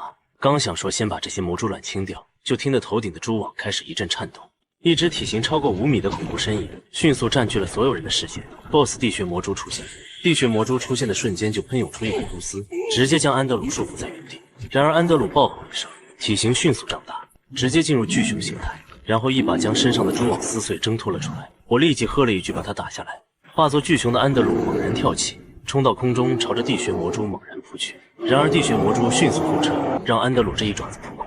但就在这时，黑暗中一道寒光无声无息地飞出，莎拉的挚爱之臂命中了地穴魔蛛。地穴魔蛛吃痛，浑身一阵抽搐，一个大大的643的伤害数字同时飘起。与此同时，我也射出3根冰锥，虽然只造成了10几点伤害，但其中一根冰锥触发了冰冻效果。地穴魔蛛身体一僵，体表顿时覆盖上了一层冰霜，然后从头顶坠落了下来。我心中一喜，冰锥术这个技能真好用，每一根冰锥都有30%的冰冻概率，全部命中大概率能对敌人造成短暂的控制效果。而面对落地的地穴魔蛛，我立即下令回杀它。地穴魔蛛迫不得已展开了正面战斗，一口下去直接给安德鲁造成了304点伤害，还有不断减8的中毒状态。不过巨熊形态下，安德鲁的血量几乎快突破了8000，外加他身上还不断飘起加10的绿色恢复数字，直接无视伤害的与地穴魔蛛缠斗在一起。此外，阿萨姆和双狼还有莎拉也向前趁机攻击，我指挥安德鲁先抗住这只魔蛛的伤害，如果血量下降到了一半，再换阿萨姆顶上。一瞬间，一大堆伤害数字飘起。我趁机查看这只地穴魔蛛的属性，发现这家伙还自带一个魔蛛狂暴技能。当地穴魔蛛的血量降低到30%以下时，会提前孵化所有魔蛛卵，驱使所有魔蛛攻击敌人。我立即意识到不妙，下令让阿萨姆带着双狼凛冬脱离战场，先把附近的魔蛛卵清掉。阿萨姆随即冲向附近的一颗小型魔蛛卵，一剑下去，里面立即出现数只小蜘蛛。不过阿萨姆几乎一剑一只，轻易就将这些小魔蛛戳爆。同时我也不断凝聚冰霜之力，将一颗颗冰球砸下去。让我意外的是，击杀小魔蛛也给惊艳。按照这个洞穴中那么多魔蛛卵计算，这也是一笔不小的经验。于是地穴魔蛛的血量在安德鲁与莎拉的围攻下开始流水般倾泻，那些魔蛛卵也被阿萨姆接连打爆。我跟在阿萨姆后面不断补刀，经验值更是开始飞速上升。与此同时，外界的幸存者们也在为等级排行榜展开激烈讨论，其中方龙、周伯等人都已经冲入4级，其手下不少人都暗讽我不过是个运气好的小子。他们已经有好几个兄弟联合在一起组队了，他们老大等级迟早超过我。结果下一秒就见到我的等级从4级52%一下子就跳到了55%，并且几秒钟又跳到了4级60%，速度之快直接惊呆了所有人。与此同时，洞穴里的战斗也进入尾声，地穴魔蛛血量仅剩1203，随着莎拉一刀斩下，更是跌到600以下。我连忙让莎拉停手，然后毫不犹豫地掏出了巴雷特。地穴魔蛛还以为自己活了，打算跳向空中逃跑。我则是抓住时机，直接一枪开下，瞬间一个804的伤害数字飘起。系统提示：击杀20级精英级生物地穴魔蛛，越级杀怪获得5倍经验值，总计2500点。战斗人员：柳木雪、莎拉、安德鲁、伊勒娜、阿萨姆获得经验值1250点。你的等级已提升，当前等级5级。一道升级白光从我和柳木雪身上同时升起，我欣喜，同时查看战利品，除了初级力量之心和初级元素结晶外，其他都是新东西。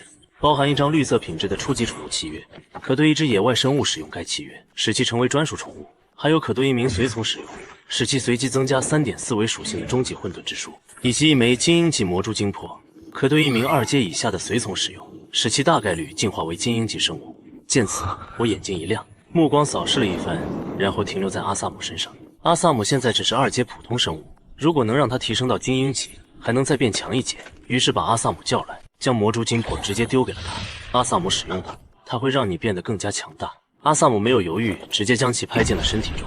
下一刻，阿萨姆忽然全身一僵，身上升腾起一股极其强悍的气息。系统提示：阿萨姆使用魔蛛精魄，成功进化为精英级生物，全属性增加30%。额外激活技能寒霜剑气，凝聚寒霜之力，劈出一道具有冰冻效果的剑气，对沿途30米所有敌人造成166%的攻击伤害。阿萨姆也感应到自己实力变强了一大截，直接单膝跪地，激动地看向我。感谢领主大人赐予的力量，阿萨姆无以为报。这是你应得的。然后又从背包中拿出了一颗初级力量水晶，这玩意能给领主使用，也能给召唤生物使用。我看了眼一旁的双狼凛冬，他也是一名10级生物，满足进阶条件，只要把他也升到2阶，那么我手下除了伊勒娜，就全部都是2阶了。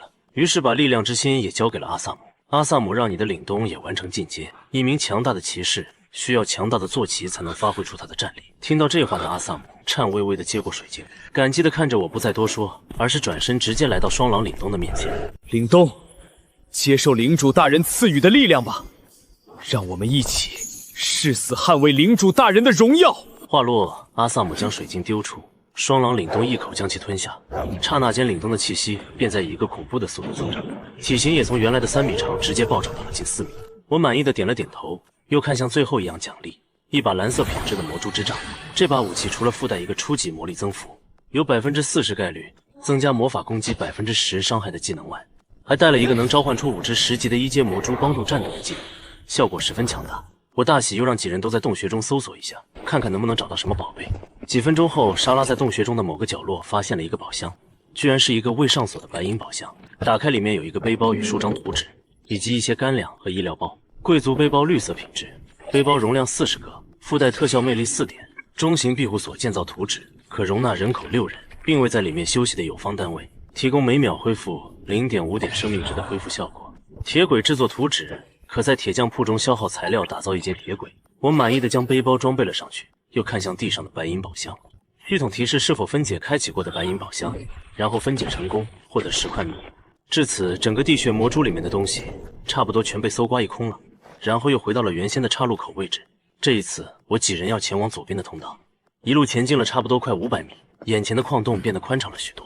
就在这时，一个近2米高、全身被铁皮覆盖的怪物突然出现在眼前，竟是一个机械怪——鼹鼠人科技钻地机器人。见到我几人，钻地机器人发出敌人需要清除的机械音，然后立即朝着我几人冲了过来。进阶后的双狼一马当先，结果钻地机器人一个冲撞差点将双狼撞飞，还打掉了双狼100多滴血，攻击力竟是不低。不过即使如此，在莎拉几人的围攻中，钻地机器人的耐久度还是被迅速清空。我来到报废的钻地机器人面前，系统便提示我可将其分解成各种金属材料，或者使用一定的金属材料将其修复，修复后将变成友方单位，可以对它下达简单的指令。我眼睛一亮，钻地机器人的强悍攻击我已经见识过了，而且这玩意儿还能够用来下矿，堪称是一个多功能性机器人。而一路上各种金属我捡了不少，用来修复钻地机器人绰绰有余。于是选择修复，仅是片刻，那台已经报废的机器人便又重新活动了起来。我简单查看了一下其面板，发现其最大时速高达30公里每小时，待机能量消耗则低至1魔能时每30天，只能说相当实用。不过就在这时，又有一股危险的气息迅速接近。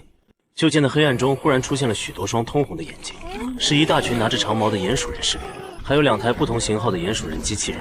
我只想说这是捅了马蜂窝了，但想到己方的实力，我立即下令阿萨姆过来保护我们，安德鲁、莎拉与凛冬则上去清剿对方。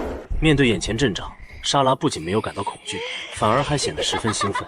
下一刻，他直接冲了上去，而安德鲁也是毫不犹豫地进入了巨熊形态。双狼凛冬也怒吼一声，瞬间一只双狼、一只白熊以及一团黑影迅速冲到了鼹鼠人大军中，混战在一起。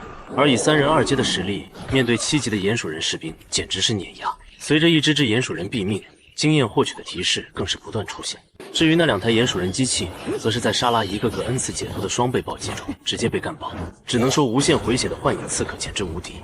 等到战斗结束，我的经验已经到来5级86%，柳木雪神情激动中也升到5级。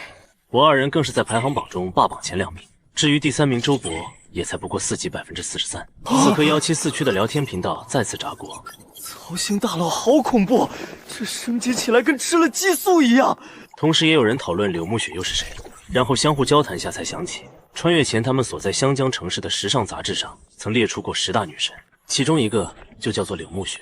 另一边，方龙面色变得铁青，本来还想在今天追上我，现在看来差距反而越来越大了。而且如果我保持这个势头拿下等级排行第1，获得那张首领级生物召唤卷，那他更不是我的对手了。想到不能这么下去，方龙又给自己手下发消息，询问让他查我营地坐标的事情怎么样了。结果对方回答，现在所有人都无法远离营地太远，根本不好查。方龙骂了一句废物，挂断了通讯。也知道当前阶段要想查到一个人的营地坐标，在对方不主动暴露的情况下，是一件很难的事。不过他忽然想到了什么，我记得柳木雪好像跟那小子待在一起，而柳木雪的家人昨天还和我联系过，不知道能不能从他家人那里下手，找到他们的营地坐标。方龙越想越觉得有戏，据说柳木雪从小被他家人管控，所有行踪都需要报备，也很听他父母的话。而其父亲柳振杰又是个唯利是图的家伙，只需要再给他几块食物就能把他收买。想到这里，方龙邪恶一笑，他打开好友列表，然后拨通了柳振杰的通话。回到矿洞中，战斗已经结束。这时柳木雪忽然收到了一个视频通话申请，一看是他父亲打过来的。柳木雪看向我，轻声问道：阿星，我爸爸又打电话来了，留言说有急事，我要接吗？他现在对于我的信任已经完全大于家人。我想了想说道：接吧，看看他想做什么。不过你就当我不在身边跟他交谈。柳木雪点头，然后接通了电话。此刻柳振杰看着视频画面激动道：小雪啊，你可算接电话了，你这孩子，我们给你发了那么多信息都不回，你想做什么？柳暮雪听到自己家人还想掌控自己，顿时脸色一冷，找我有什么事直接说吧。听到柳暮雪的语气，柳振杰也意识到不对，强忍怒意，然后脸上堆出一个笑脸，说道：“也没什么事，就是想问问你那边过得怎么样啊？还有你们的营地在哪个位置？这2天我和你妈妈都反思了很久，也很愧疚，知道我们以前确实对你太刻薄了，所以想等新手保护期解除后，带着你2个弟弟过来看下你。”柳振杰说的情深意切，似乎真的感到悔过。然而柳暮雪是个聪明的女人，立即察觉到不对劲，她关闭了视频画面和声音，转过头问道：“阿星，我爸突然找我要坐标位置有些不对，以他们的脾气是不可能突然对我感到愧疚的。我则是想到当前阶段，幸存者们连走出营地10公里范围都难，根本不会想着去寻找别的幸存者根据地，而且以柳暮雪父亲还有他母亲那惜命的性格，更不会冒这个险。那么也就是其他人让柳振杰过来问的，是想利用暮雪的家人套出我的营地坐标吗？这些家伙倒是有点想法，至于是谁指使的，我心里也清楚，无非是那几个在排行榜上想跟自己竞争第一的人，其中方龙的嫌疑最大，毕竟自己与对方有过冲突。我嘴角露出一个饶有兴趣的笑容，道：“暮雪，你告诉他这个坐标位置。”然后我将那个游猎者大型聚集地的坐标说出。对方可是在策划着一场恐怖的屠城行动，如果方龙不去还好，要是去了有他好果子吃。这一则小插曲后，我来到那2台被打爆的机器人面前。这2台机器分别是铲斗机器人、履带机器人，2个机器人都可以进行修复。我直接点击修复，就见到2台机器人再次站起，并说道：“主人请吩咐。”这些机器人都有着媲美同阶精英怪的实力，配合我的天赋，更是相当于一种质变。这一行只能说战斗力有增加不少。然后我又让其他人将矿洞彻底搜寻一番，最终获得上千块普通铁矿，数百块特殊矿石，简直是大丰收。而随着往矿洞深处一直前进，没多久前面居然出现了一道亮光，透过亮光才发现这里也是一个矿洞入口。阿萨姆说道，他在矿洞入口发现了很多车辙的痕迹，那群鼹鼠人可能把开采好的矿石通过这条通道运走了。我知道估计是追不上了，便让几人先回去吧。这次收获已经够大了。不过就在我往营地回归的路上，探查周围的情况的莎拉突然出现。领主大人，前方发生了一场战斗，一群游猎者正在围攻一只冰原猛犸象。一旁的德鲁伊疑惑道，冰原猛犸象是一种强大的群居生物，以游猎者的实力怎么可能对付得了这种强大的生物？莎拉摇头道，那是一只落单的幼年猛犸象，但它落入了游猎者的陷阱之中。听此，德鲁伊眼中出现愤怒的神色。这群该死的游猎者，破坏那些城防还不够，又将魔手伸到了神圣的猛犸象身上，这些大自然的破坏者必须施以惩罚。请求领主大人帮帮可怜的猛犸象吧。我只是说先过去看看那群游猎者的实力，然后来到一处峡谷裂缝上方，峡谷上还搭着几根100米长的巨树躯干充当桥梁，不过其中一根巨树桥梁发生了断裂，似乎有什么生物坠落了下去。而峡谷下方一只腿部受伤，身上缠绕着铁链的猛犸象正被10几名游猎者死死束缚着。我看了眼这只猛犸象的属性，20级2阶头目级生物，如果满血的话，血量达到惊人的15000点，还自带各种技能，堪称恐怖。不过这只猛犸象现在的状态很不好，因为坠落加被围攻，血量已经降到2000以下。而那群游猎者15级的精英游猎者1人，10级以上的2阶游猎者5人，其他的都是10级以下的，这点实力根本不如我的眼。我直接下令全部出动，干掉下面所有游猎者。见到还有高手出现，那名唯一的精英游猎者脸色一惊，结果下一刻他忽然感觉到后脖颈一凉，莎拉不知何时已经摸到了他的背后，然后幽影之刃无声无息地递出，一个高达1700多的恐怖的伤害瞬间出现。这名精英游猎者顿时倒吸一口冷气，刚想逃跑，但被莎拉盯上的敌人怎么可能有逃脱的机会？另一边，安德鲁与阿萨姆则是将那些普通游猎者一个个全部拍飞。战斗很快结束，我让阿萨姆几人即刻打扫战场，安德鲁则是跟我过来，然后来到冰原猛犸象的面前。这只猛犸象的情况很不乐观，一身的负面状态，不断掉血，已经陷入了濒死境界。安德鲁带着怜悯的眼神走上前去，轻轻抚摸猛犸象的脑袋，然后带着求助式的目光询问我有办法救下这只猛犸象。我试着丢了个冰疗术，但系统提示无法对非友方单位施展治疗技能。我皱眉摇头道，我的力量只能对自己的领民们使用，无法用来救助猛犸象。听此，安德鲁眼中顿时闪过一丝绝望。地上的猛犸象头上还在不断冒出伤害数字，眼看已经降到了1000以下。不过这时我似乎想起了什么，之前击杀那只大蜘蛛的时候，系统给了一张宠物契约，不知道能不能对猛犸象这样强大的生物使用。只要猛犸象变成有方生物，就可以对它进行治疗了吧。然后我问安德鲁可以跟他对话吗？安德鲁表示可以做些简单的沟通。那你问他愿不愿意作为我的宠物，跟我签订宠物契约？只有成为我的宠物，我才能对他施以援助。安德鲁怔了怔，猛犸象一族是强大的，也是高傲的，很少有勇士能够驯服这种生物。但现在为了让它活下去，安德鲁只能尽量劝说。安德鲁将熊掌贴在猛犸象的身上，口中发出一些奇特的音节。猛犸象艰难地转动瞳孔，看了看我，又看了看安德鲁，犹豫间最终发出一声低沉的呜咽声。安德鲁立即欣喜地说道：“领主大人，这只猛犸象答应成为您的宠物，请您现在将其收入麾下，对它进行救治吧。”我眼露惊喜，一只头目级生物，而且还是幼年期，其潜力不用多说。然后我取出那张宠物契约卷轴，按常理这张契约卷轴的成功率很低，但现在因为猛犸象自己已经同意了不会进行反抗，所以成功率已经达到了100%。然后卷轴随着使用消失，转而化作一团白光打在猛犸象的身上。与此同时，那只猛犸象也受到了什么感应，心中似乎与我建立了某种联系。系统提示：提示契约成功，冰原猛犸象已成为你的宠物，领地人口+5。我只想说，好家伙，居然占用5个人口。不过想到其强度，我也就释然了。此外，还可以给宠物命名，我给其取名为大白。随后我让柳木雪多丢几个净化技能，将负面状态全部清除。我自己也丢过去一个冰疗术，开始治疗大白。而接下来只要等大白的血量慢慢恢复上来就好了。不久后，冰原猛犸象的血量也已经恢复到了1万以上。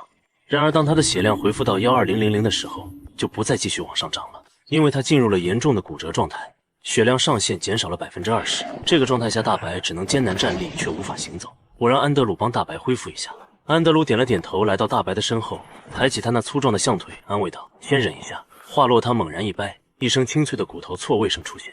大白发出一声痛苦的惨叫声，身上飘起一个2724的伤害后，随着冰疗术持续恢复，大白的血量又再次回升了上来，直到恢复到全盛状态。至此，这头猛犸象扬起象鼻，发出一阵中气十足的吼声，然后立即低下了头颅，走到我身边，轻轻地用鼻子蹭了蹭我。同时，系统提示：因你救治了宠物大白，大白忠诚度已提升，当前忠诚度90，忠诚度达到100后，你将彻底获得该宠物的信任。可解锁坐骑功能。与此同时，探索完周边地形的阿萨姆过来汇报道，他在附近的峡谷两边看了一下，似乎没有找到可以让猛犸象上去的地方。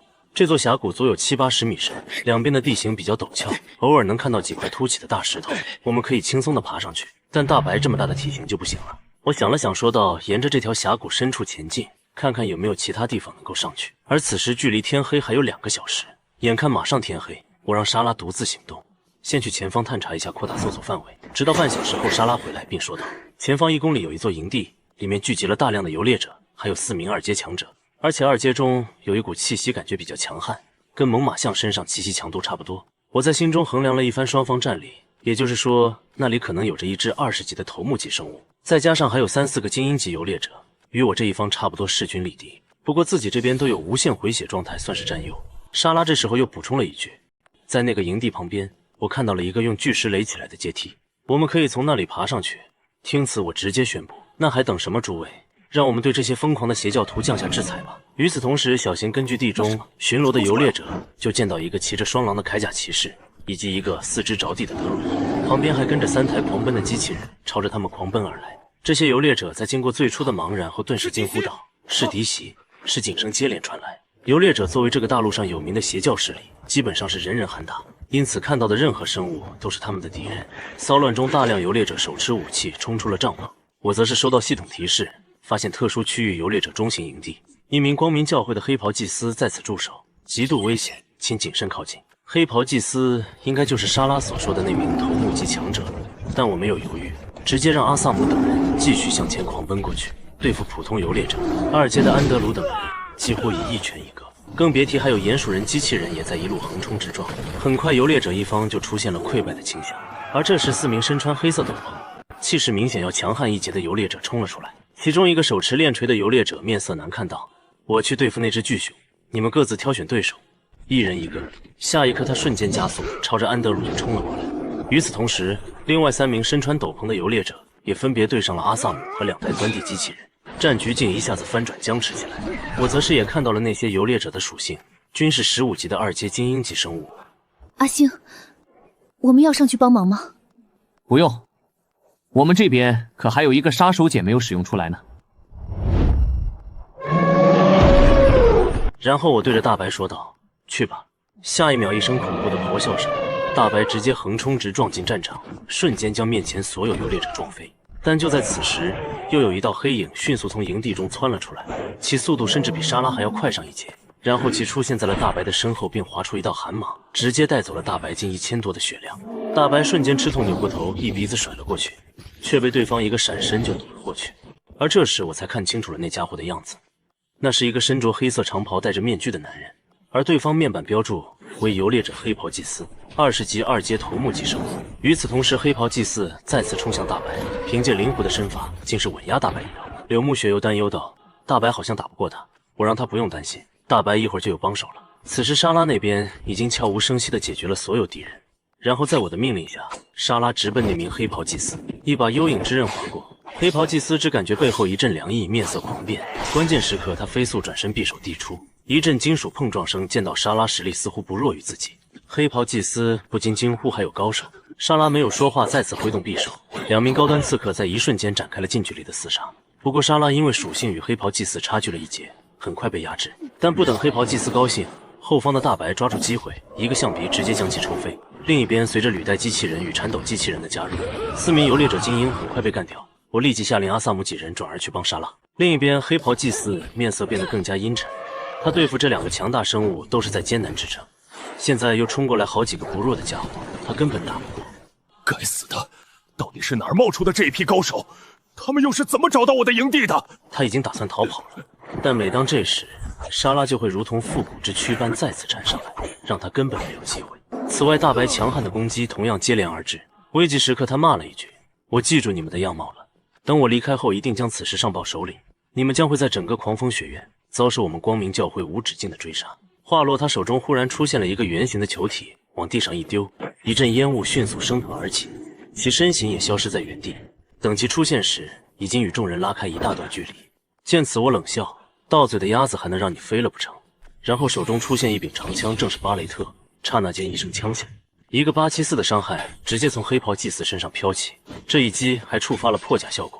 狂奔中的游猎者头目身体陡然一僵，艰难地转过身，看向我的目光中带着难以置信，然后便直接倒了下去。系统提示：成功击杀游猎者黑袍祭司，越级杀怪，获得经验值4800点，当前等级7级。击杀黑袍祭司，获得战利品强壮的头目及魂魄，蓝装无声之刺，酒馆建造图纸。恭喜，因你是全服首个击杀头目级生物的幸存者，获得首杀奖励双动魔盾技能书。你摧毁了一座游猎者中型营地，获得声望值200。见此，我只想说，好家伙，真是大爆！我率先查看了背包中那一团紫色的魂魄，强壮的头目级魂魄，可对一名2阶以下的精英级随从使用，使其大概率进化为头目级生物，成功概率为50%到80%。我脸上出现狂喜之色，居然可以让精英级生物进化为头目级生物。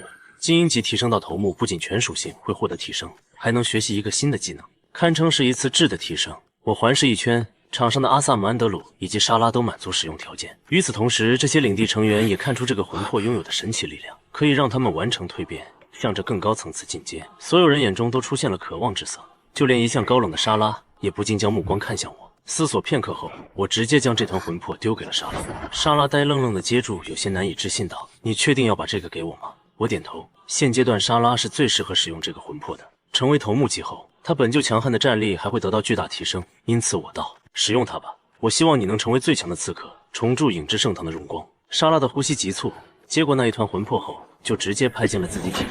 同时系统提示：因你的慷慨施舍，已打动领地成员莎拉任务，忠诚度已提升，当前忠诚度91。对此我相当满意，91点忠诚度已经快要达到舍生忘死的境界，到时候莎拉甚至愿意为了我而付出生命。等待莎拉蜕变的过程中，我又查看第2件紫色的道具，那是系统给予的首杀奖励——双动护盾技能书，施加一个双动护盾，环绕自身或友方单位，减少20%受到的伤害，每秒钟都会对附近的敌方单位释放寒霜之息，造成精神诚意的冰冻伤害，并减少其20%的移速和攻速。护盾效果持续60秒，可选择关闭或者开启。我心中再次一惊，这居然是一个极减伤害控制于一体的强大技能。我立即点击学习，然后对着自己释放了一个技能。系统立即提示：天赋永恒之力已生效，该技能已变为永久状态。与此同时，莎拉那边也已经完成了蜕变。系统提示你的领地成员莎拉完成蜕变，已进阶为头目级生物，全属性提升30%。习得新技能湖光闪，湖光闪以极快的速度瞬间向前方突进一段距离，并对沿途的敌人造成110%的切割伤害。我满意点头，又宣布道：把这个营地的物资都搜一遍，然后准备返程。搜刮过程中找到了不少钱币、粮食甚至酒水，然后来到了这间营地中最后一间屋子里，也是之前那个黑袍祭司冲出来的地方。进去一看，小木屋里面燃烧着火炉，旁边还有个小木桌，木桌上面还有一张泛黄的羊皮纸地图。我将其拿起，系统提示获得狂风雪原地图，将地图铺展开来，就见到上面顿时出现了各种图案，有河流、高山、野兽，还有城镇。而在这个地图的左上角，还有一个大型城镇的标志，上面还写着多伦湖城。我一惊，原来多伦湖城就在那里，然后才发现多伦湖城跟我现在的位置足足相差1000多公里。看来那个送信任务短时间内是没办法完成了。除了这些图标外，地图上还有着一个个太阳的符号，有一个正好在我们所处的位置。我则是想到这些不会都是游猎者的营地位置吧？那这张地图可以说是把整个狂风雪原的游猎者老巢都给标记出来了。我顿时明白了这张地图的重要性。从之前的战斗就能看出来，摧毁这些游猎者营地不仅可以获得奖励，还可以获得声望值。掌握了这些地点，无疑等于掌握了大量的好处。而且正好我手里有张酒馆的图纸，等酒馆建起来后，要想吸引一些强大随从过来，就需要足够高的声望值。等声望不够了，刚好可以找几个游猎者营地刷一波。这时柳木雪又在角落发现了一个宝箱，打开后是各种食物，一张初级哨塔建造图纸，一本技能书勇气祝福，还有一颗黑钻。我看向那本技能书的属性，技能书勇气祝福，凝聚极光之力，使一定范围内的有方生物增加精神值，乘 1.5 的物理攻击力和魔法攻击力，效果持续90秒。我一惊，这不就是极光骑士前期的几个辅助神技之一吗？柳木雪现在的精神力虽然不高，增加的攻击力没有想象中那么强大，但是只要他等级再升几级，精神力提升上去后，一个祝福就能让全员攻击力暴涨。于是我直接把这本技能书给了柳木雪，让其学习。至于那颗黑钻，则是特殊材料，镶嵌在装备上，可以增加20点魅力，并且系统提示黑钻极其稀有，深受贵族喜爱，任何一颗黑钻都会引发哄抢，并且能够拍到一个极高的价格。我眼中一亮，到了句好东西，然后重新将黑钻收入了背包中。至此，这个营地中的所有东西都被搜光了，可以说是大丰收。然后我带领众人走出营地，准备从一侧一缓坡返程。返程的路上，天空居然飘起了雪花，眼前变得苍茫一片。好在有系统自带的小地图功能，我带领众人顺利回到营地所在位置。而在营地外，远远的就能看到一团大篝火正在熊熊燃烧着。雪花飘洒到篝火附近，很快就被火焰散发的热量融化。相比起外面白茫茫一片，营地范围内却如同冰雪中一个独立的世界。柳木雪道：“阿星，咱们的领地范围又变大了不少呢，好像还多了很多建筑。”他的表情有些小兴奋，毕竟这是他和我2人的领地。我点头，能看出现在的领地范围提升了1大截，也就是说这段时间大壮他们至少将营地篝火提升了2级。除此之外，领地里还多了许多间小型庇护所，还有铁匠铺、食堂也都已经建造了起来。回到营地，我先是询问大壮，我走的这段时间里没发生什么吧？大壮表示一切正常，除了在中午的时候有几只冰霜哥布林想过来攻击他们，但被伊勒娜配合强大的元素箭塔射杀了。此外，那几只哥布林身上还掉落了一些东西，说着递过几块石头来。我接过一看，竟是4块冰晶石。冰晶石是某些冰元素怪物身上会爆出的石头，蕴含着强烈的寒冰气息，可用来建造某些特殊建筑，会用来打造某种冰属性装备，可以说用途广泛。我满意将其收下。此时距离完全天黑还有一段时间，我打算利用这段时间给猛犸象也搭建一个庇护所，还有几台机器人，也要给他们躲避风雪的地方。然后我拿出那张中型庇护所制造图纸，直接点击了学习，然后下令道：“让大壮带3个人，天黑前建造2座中型庇护所起来。”此时我手中还有2张图纸，分别是酒馆和初级瞭望塔。酒馆建成后，当声望值达到一定程度后，会吸引一些特殊的英雄来到领地，不过需要配备1名酒保以及1名调酒师。而初级哨塔建造图纸可在领地中建造1座哨塔，巡视领地周边的安全。具有远程攻击的领民可在哨塔上进行攻击。我现在还没有远程兵力，所以也不急着建造。然后我又吩咐武装带人把领地里的小型庇护所都升级成中型庇护所。今天完不成没关系，明天可以继续。7壮8壮，明天开始继续建造元素箭塔，争取一天建造2座出来。安排完后，我又查看了一眼领地篝火的属性，大篝火等级7级，可为方圆300米的区域增加10到20摄氏度的温度。我则是4辆篝火升到5级后，每次升级增加的供暖范围是100米，升到11级后就会变成熔炉，供暖范围还可以迎来1次质变。想到这里，我把曹姨那群人类也喊了过来，然后给他们都下达了任务，分别是升级营地篝火和建造2台初级瞭望塔，还有酒馆也投入了建造之中。之后我将此次收获的各种食物调味品都给了大花，然后说道：“去吧，用这些调味料给大家今晚做顿好吃的。”大花看着眼前各种珍贵食材，眼都亮了，恭敬的点头后，立即将这些瓶瓶罐罐如捧至宝般捧进了食堂之中。一时间，所有人都开始忙活了起来。然后场上只剩下夏燕妮和童楚楚以及一旁的伊勒娜了。夏燕妮有些局促的问道：“有什么需要我们做的吗？”我看了看他们身上那单薄的衣物，于是从背包里取出一张收获的完整的熊皮，并问道：“这张熊皮够你做2套衣服吗？夏耶妮轻轻点头，我一笑，将熊皮递了过去。那你就用这张熊皮给自己和楚楚做套衣服吧，今晚会降温，别冻坏了。听此，夏燕妮直接愣在了原地。她本以为我是想让她缝制别的东西，比如被子、风衣什么的，然而回答却是让她给自己和女儿做套衣服。夏燕妮眼角不禁泛起泪花。自从来到这个世界上后，她就一直过着担惊受怕的生活，寒冷饥饿一直在侵蚀着她的精神防线，甚至于连亲人的死亡都来不及感到悲伤。本以为自己和女儿将会冻死在这个雪地中，却没想到遇到了我，不仅为她提供了温暖的居所和美味的食物，现在还给她防寒的衣物。她心中感动万分的同时，调整好心态，向我郑重的道谢。我让2人先回屋里保暖吧。时间一晃来到夜晚，大花等人做好晚餐，领民们便聚集在食堂里开始享用今天的食物，而这也是他们这辈子吃过为数不多的几顿大餐，什么面包、奶酪、牛奶，甚至还有肉类。所有人狼吞虎咽的同时，对我的忠诚度也纷纷大幅提升。我吃饱后，则是点开了世界频道，看看其他幸存者们发展如何。就见得不少人已经适应了新世界，他们纷纷在聊天频道寻求交易和讨论生存攻略。不过讨论最多的还是等级太难升了，真不知道排行榜上的人是怎么升级的。说着又提到曹星大佬是真猛啊，一天就升到了7级。这次的第1名感觉非曹星莫属了。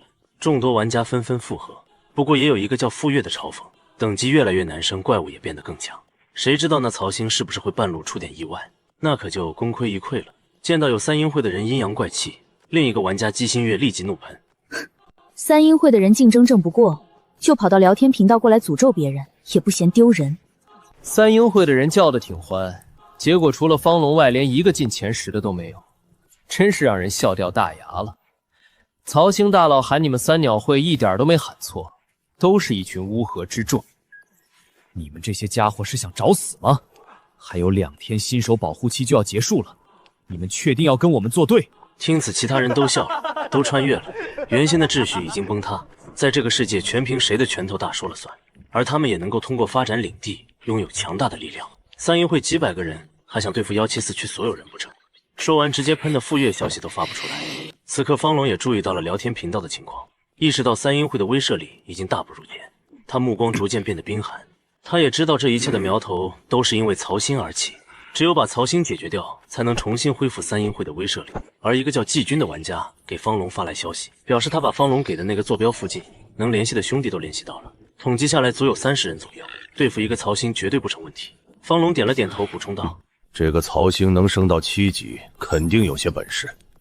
保险起见，明天你继续召集其他兄弟，等人数差不多有个50人再行动。还有，现在是新手保护期间，你们进不去其他人的领地，要先观察一下，等那个曹星走出领地了，再全体出击，争取一波将他彻底干掉，明白吗？安排完，方龙嘴角出现一抹狞笑，曹星就让你最后再嚣张一天，过了明天我就会让你知道得罪我们3阴会的后果。此时的我并不知道方龙已经在行动，并且准备前往那个坐标位置对付我。要是知道的话，我得当场笑死，因为不管他们去多少人，到了那个地方都是一个死字。另一边，我浏览着区域频道，就收到一条私聊信息，是一个叫做丁良的幸存者发来的。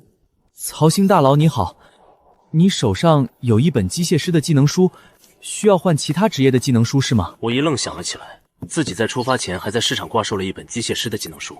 是的，我需要骑士或者寒霜法师的技能书，你那里有吗？有的，我这里有一本寒霜法师的技能书，你看一下。技能书召唤冰霜精灵，召唤出2只继承幸存者80%属性的冰霜精灵协助战斗。冰霜精灵具有技能冰霜外壳与寒冰剑，见到居然是一个召唤类法术技能，我心下一动，这技能配合我的魔珠手杖，相当于可以一次性召唤出7只生物出来协助战斗，只能说非常强悍。于是我点头，将那本马克机器人技能书与对方交换，而见到如此顺利，丁良原本还有些紧张的心瞬间放松。他没想到我这个风云人物居然很好说话的样子，而我则是想起我那还有些剩余的蓝色熊肉，现在正好可以交换。于是，在聊天频道询问谁那里有图纸技能书或者装备什么的，都可以找我交易，数量不多，先到先得了。一瞬间，不少人心动，瞬间我便收到了大量私信。我简单看了一眼，就发现不少有意思的图纸和技能书。最让我关注的是一张寒冰弓箭手兵营的图纸，可在领地中建造一座训练营地，将普通无职业领营训练成具有战斗能力的寒冰弓箭手，这倒是对我很有用处。有了之后，就可以将类似于曹1、曹2这样领民训练成弓箭手，然后让他们站在哨塔上进行防守，还可以派出去进行战斗。不过建造一座训练营需要一本寒冰弓箭手训练手册，这东西需要在野外击杀怪物才有几率爆出来，我现在还没有。不过我还是打算先把这些图纸全部换过来再说。于是收获了4、5张图纸后，我还给柳木雪买了一本技能书盾反，算是骑士前期必学神技之一了。时间来到第2天，领民们已经在领主小屋门口等待。等我和柳木雪走出后，他们立即恭敬地问好：“强大的领主大人，愿你健康；美丽的领主夫人，愿你容颜永驻。”柳木雪听到那些领民们改口称呼她为领主夫人，顿时脸色羞红，却也没有反驳。我则是对着大壮吩咐，让他把我收获的铁轨和矿车铺设起来，与发现的那座煤矿连接起来，加快开采进度。大壮点头，表示有了铁轨后，只需要2天就能把那座煤矿全部采完。然后是曹一，我让他负责冶炼我收获的矿石。当然，要想提炼密银这种高级材料，需要将矿石加工厂升到3级，所以现在也只能加工铁或者铜矿石。而这时伊勒娜走过来说道：“昨天那几只冰霜哥布林过来袭击领地，被箭塔射杀后，我顺着他们的脚印寻找了一番，在距离领地2公里的地方，我发现了一个矿洞，那里面好像盘踞着许多只冰霜哥布林。至于实力，里面都是些1、2阶的生物，比我要强一点。伊勒娜这段时间躺在家里升了2级，现在的等级也已经升到了7级，所以那群哥布林也就8、9级左右，对我没危险。然后我想了想，从背包里拿出一颗通红的水晶，直接丢给了伊勒娜。伊勒娜双手接过，疑惑地看着我，答应你的初级力量之心，等你升到10级后，就可以用它进阶成2阶生物了。伊勒娜听罢，顿时肩膀一颤。我确实说过这话，只是她没想到我居然真的放在了心上。一时间，她眼中似乎出现了一丝不属于冷血动物的火热目光。多谢您敬爱的领主大人，蛇人族伊勒娜愿为您付出一切。然后系统提示，伊勒娜忠诚度已提升，当前忠诚度从85提升到95。我看着伊勒娜眼中带着的妩媚笑意，则是想到忠诚度越高，便代表手下的领民越信任领主。达到满值后，他们就会将领主的命令看得比他们生命还要重要。而像一些特殊的生物，甚至会将这种忠诚转变成某种特殊的情感。所以伊勒娜不会看上我了吧？我顿时一个机灵，只是让伊勒娜带路吧，先清除那处哥布林山洞再说。来到山洞中，清除哥布林的过程简直砍瓜切菜般简单，不过收获不错。除了几块冰晶石外，还有一张阿斯卡隆弓箭手招募卷轴，以及一枚暗淡的精英魂魄等材料。同时系统提示发现一座无主的中型铜矿，是否占有？我选择确定后，还获得了一个青铜宝箱。打开后，里面除了普通资源外，还有一本寒冰弓箭手训练手册。没想到我正想要一本训练手册，没多久这就来了，我大喜，然后招呼其他人重返领地。只是回到领地没多久，就见得领地前方雪地中出现了一片人影。我顿时目光一凝，在这个雪地中，普通人行走都很困难，忽然出现这么一大批人，着实不正常。我立即下令警戒，霎时间，领地中所有招募生物纷纷拔出了武器，严阵以待。莎拉同时进入了前行状态，在外面工作的领民也第一时间跑回了领地之中，而那群人影似乎也在向着我营地方向走来。等靠近之后，我才发现那似乎是一个商队，一群人护卫着5辆马车，声势浩大，那些马车上面还都印有一个黑色的雄狮图案。领主大人，那好像是黑狮商会的车队。黑狮商会是西大陆上最强的3大商会之一，据说这个商会什么生意都做，经商范围遍布大陆各地。我稍微松了口气，如果是商人的话，那就不用这么紧张了。不过我注意到车队的护卫中，居然还有几个身形高大，并且长着猫猫头一样的类人形生物。阿萨姆继续解释，那是夏尔一族，是一个天生为了战斗而生的种族，也时常会接一些雇佣任务。而我则是从2人身上感受到了一股强烈的威胁感。查看面板，果然2人都是25级3阶精英级生物，数位3阶精英生物，外加一群至少2阶以上的护卫。难怪这个商队敢在危险的狂风雪原经商，越危险的环境便代表越高的利润。只要能穿过恶劣的环境，到达一些城镇，就能将手中的物资以高出成本数倍乃至数十倍的价格卖出。这时马车上走下来一个身形短小的商人，他来到我领地面前惊呼道：突然出现的领地，只要有燃料就永远不会熄灭的篝火，难道您就是被世界意志选中，从另外一个世界召唤过来的天选领主？他激动地看着我，下意识地想要走过来握手，但来到领地边缘的时候，却被一层无形的空气墙阻拦在了外面。这个商人眼中出现震撼的神色，有一股力量在阻挡我踏入，这里真的是天选领地？天啊！然后看向我，行了个标准的礼仪。这位天选领主，黑狮商会希尔顿向您问候。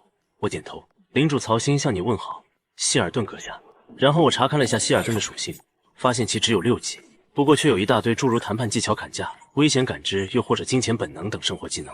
难怪这家伙能带领这么一个商队在雪原中行走。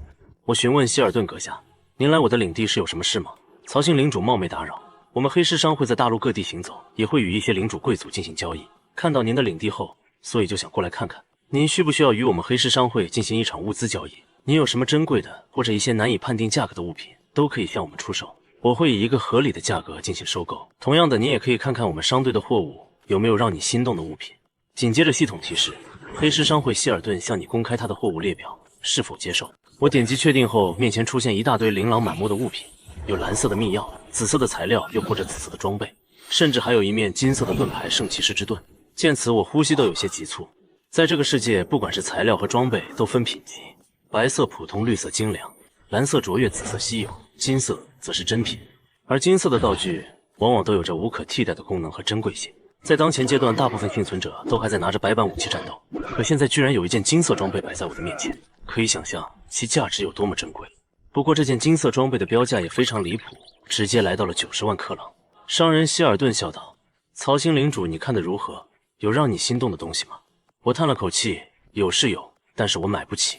现在我全部身家也才1万多克朗，这还是干翻了2个游猎者营地获取的。”希尔顿一笑也不在意：“无妨。曹星领主可以看看自己有什么特殊的东西，拿不定价格也可以让我看看。如果合适的话，我们会进行收购。”我想了想，将消灭鼹鼠人获得的粘稠的液体取了出来。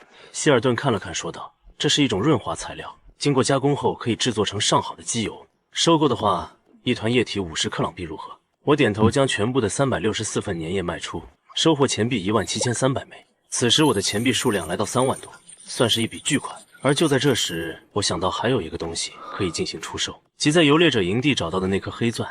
系统曾评价说那颗黑钻价值很高，但是具体什么价我也拿不准。于是我试探着拿出，一瞬间，一颗黑钻在我手中折射出漂亮的五彩极光。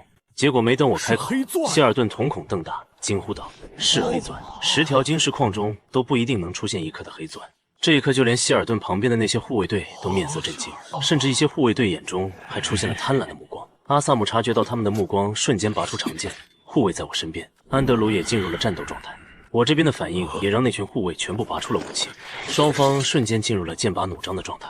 希尔顿也意识到了什么：“你们都在干什么？谁允许你们把武器对准这位尊贵的曹星领主？给我把武器放下！放下！放下！放下！都给我向这位领主大人道歉！马上！要是谁给我搅黄了这桩生意，我一定向世双佣兵团上报，让你们全部卷铺盖走人！”听此，那群佣兵们顿时脸色一变，当即收起武器，然后单膝跪在雪地上请求我的原谅。我摆了摆手，也不在意，同时让手下将武器收了回去。看到这一幕，希尔顿松了口气，他还真怕我因为这几个护卫的举动而不跟他做生意了。他可是比任何人都清楚，这颗黑钻蕴含着惊人的价值。然后希尔顿试探着问道：“这位尊敬的天选领主，不知你手中的这颗黑钻，是否愿意出售给我们黑狮商会？”我看着手中的黑钻，眼中闪过思索之色。从他们的反应就能看出来，这颗黑钻的价格一定很高，甚至于绝对超过了一件紫色装备。至于能不能媲美金色装备，这个不太好说。于是问道：“希尔顿阁下，你准备出什么价？”希尔顿顿时陷入沉思。按照商人的本能，他这时候肯定会动用他那精妙的话术，将黑钻的价值往低了说，然后再大肆杀价，用一个极低的价格收购，以获取最大的利润。但我天选领主的身份，以及与他第一次交易就拿出了黑钻这种珍贵的东西，这让希尔顿觉得我是一个潜力十足的领主。如果能留下好的印象，说不定还有再次合作的机会。因此希尔顿说道：“一般的黑钻市场价都在20万到40万克朗之间，成色优等的黑钻则能卖到50万克朗的价格。”听此，我嘴角已经出现了喜意，50万克朗已经超过了一件紫色装备的价格了。然而希尔顿接下来的话却让我更加惊喜，而像您手中的这颗黑钻更是极品，95万克朗币，您觉得如何？我眼中金光一闪，这个价格还超过了那件金色盾牌的价格。然后我想了想，说道：“这样吧，我要那一面金色盾牌，外加10万克朗币，刚好100万。”听到我又加价了5万，希尔顿思索片刻，然后点头道成交。话落，希尔顿朝着后方的佣兵们示意，2个佣兵一人抱着一个黑色的大箱子走了过来，然后当着我的面将箱子打开。一个箱子里面放着的正是那面盾牌，另一个箱子则是满满当当的克朗币。希尔顿赞叹道：“曹星领主，您真有眼光。这面盾牌是我在一个古老的部落中搜集到的，其制作工艺甚至让矮人锻造大师泰达克都为之惊叹，甚至表示这可能是世界上最后一面这样的盾牌。”我点了点头，却也没在意。这些商人总喜欢把自己的商品吹得天花乱坠，增加附加价值，因此直接进行了交换。在完成交易的时候，双方脸上都出现了喜色。这时，希尔顿再次带着渴望的目光看向我，道：“尊敬的天选领主，不知你那里还有什么特殊的物品？”“暂时没有了。”“没关系，曹星领主，我以后还会经常来狂风雪原，到时候尽可与我交易。”我一笑点头道：“好说好说。”说完，主动踏出了领地，与希尔顿握了握手，表示诚意。希尔顿道了句合作愉快，同时又看了眼我身后的领地，然后目光就定格在已经修建一半的酒馆上。希尔顿眼睛一亮，似乎下了某种决定。“曹星领主，我看您的领地已经初步具备了雏形，甚至连酒馆都快建造出来了。不知您是否愿意与我们黑狮商会建立贸易来往？后面我们黑狮商会在狂风雪原中走商时，也会来到您的领地，将这里作为一个贸易点。当然，我们也会支付一定的费用。同时，作为我们的合作伙伴，您也将在黑狮商会享受到9.5折优惠。系统提示：你的领地繁荣度已达要求。黑狮商会希尔顿申请与您的领地建立贸易来往关系，是否接受？这个条件对我并没有坏处，因此我点头。希尔顿阁下，我很乐意与黑狮商会建立合作关系。希尔顿听罢，顿时喜笑颜开。同时，系统提醒：与黑狮商会好感度已增加，当前好感度友好。我则是补充道：我的领地尚在建设中，要想完善设施，还需要一段时间。希尔顿摆手表示无妨，不急于一时。这时，希尔顿则是又像是想到了什么：“曹星领主，领地的建设需要更多的人手，不知你需不需要招揽一批新的领民？”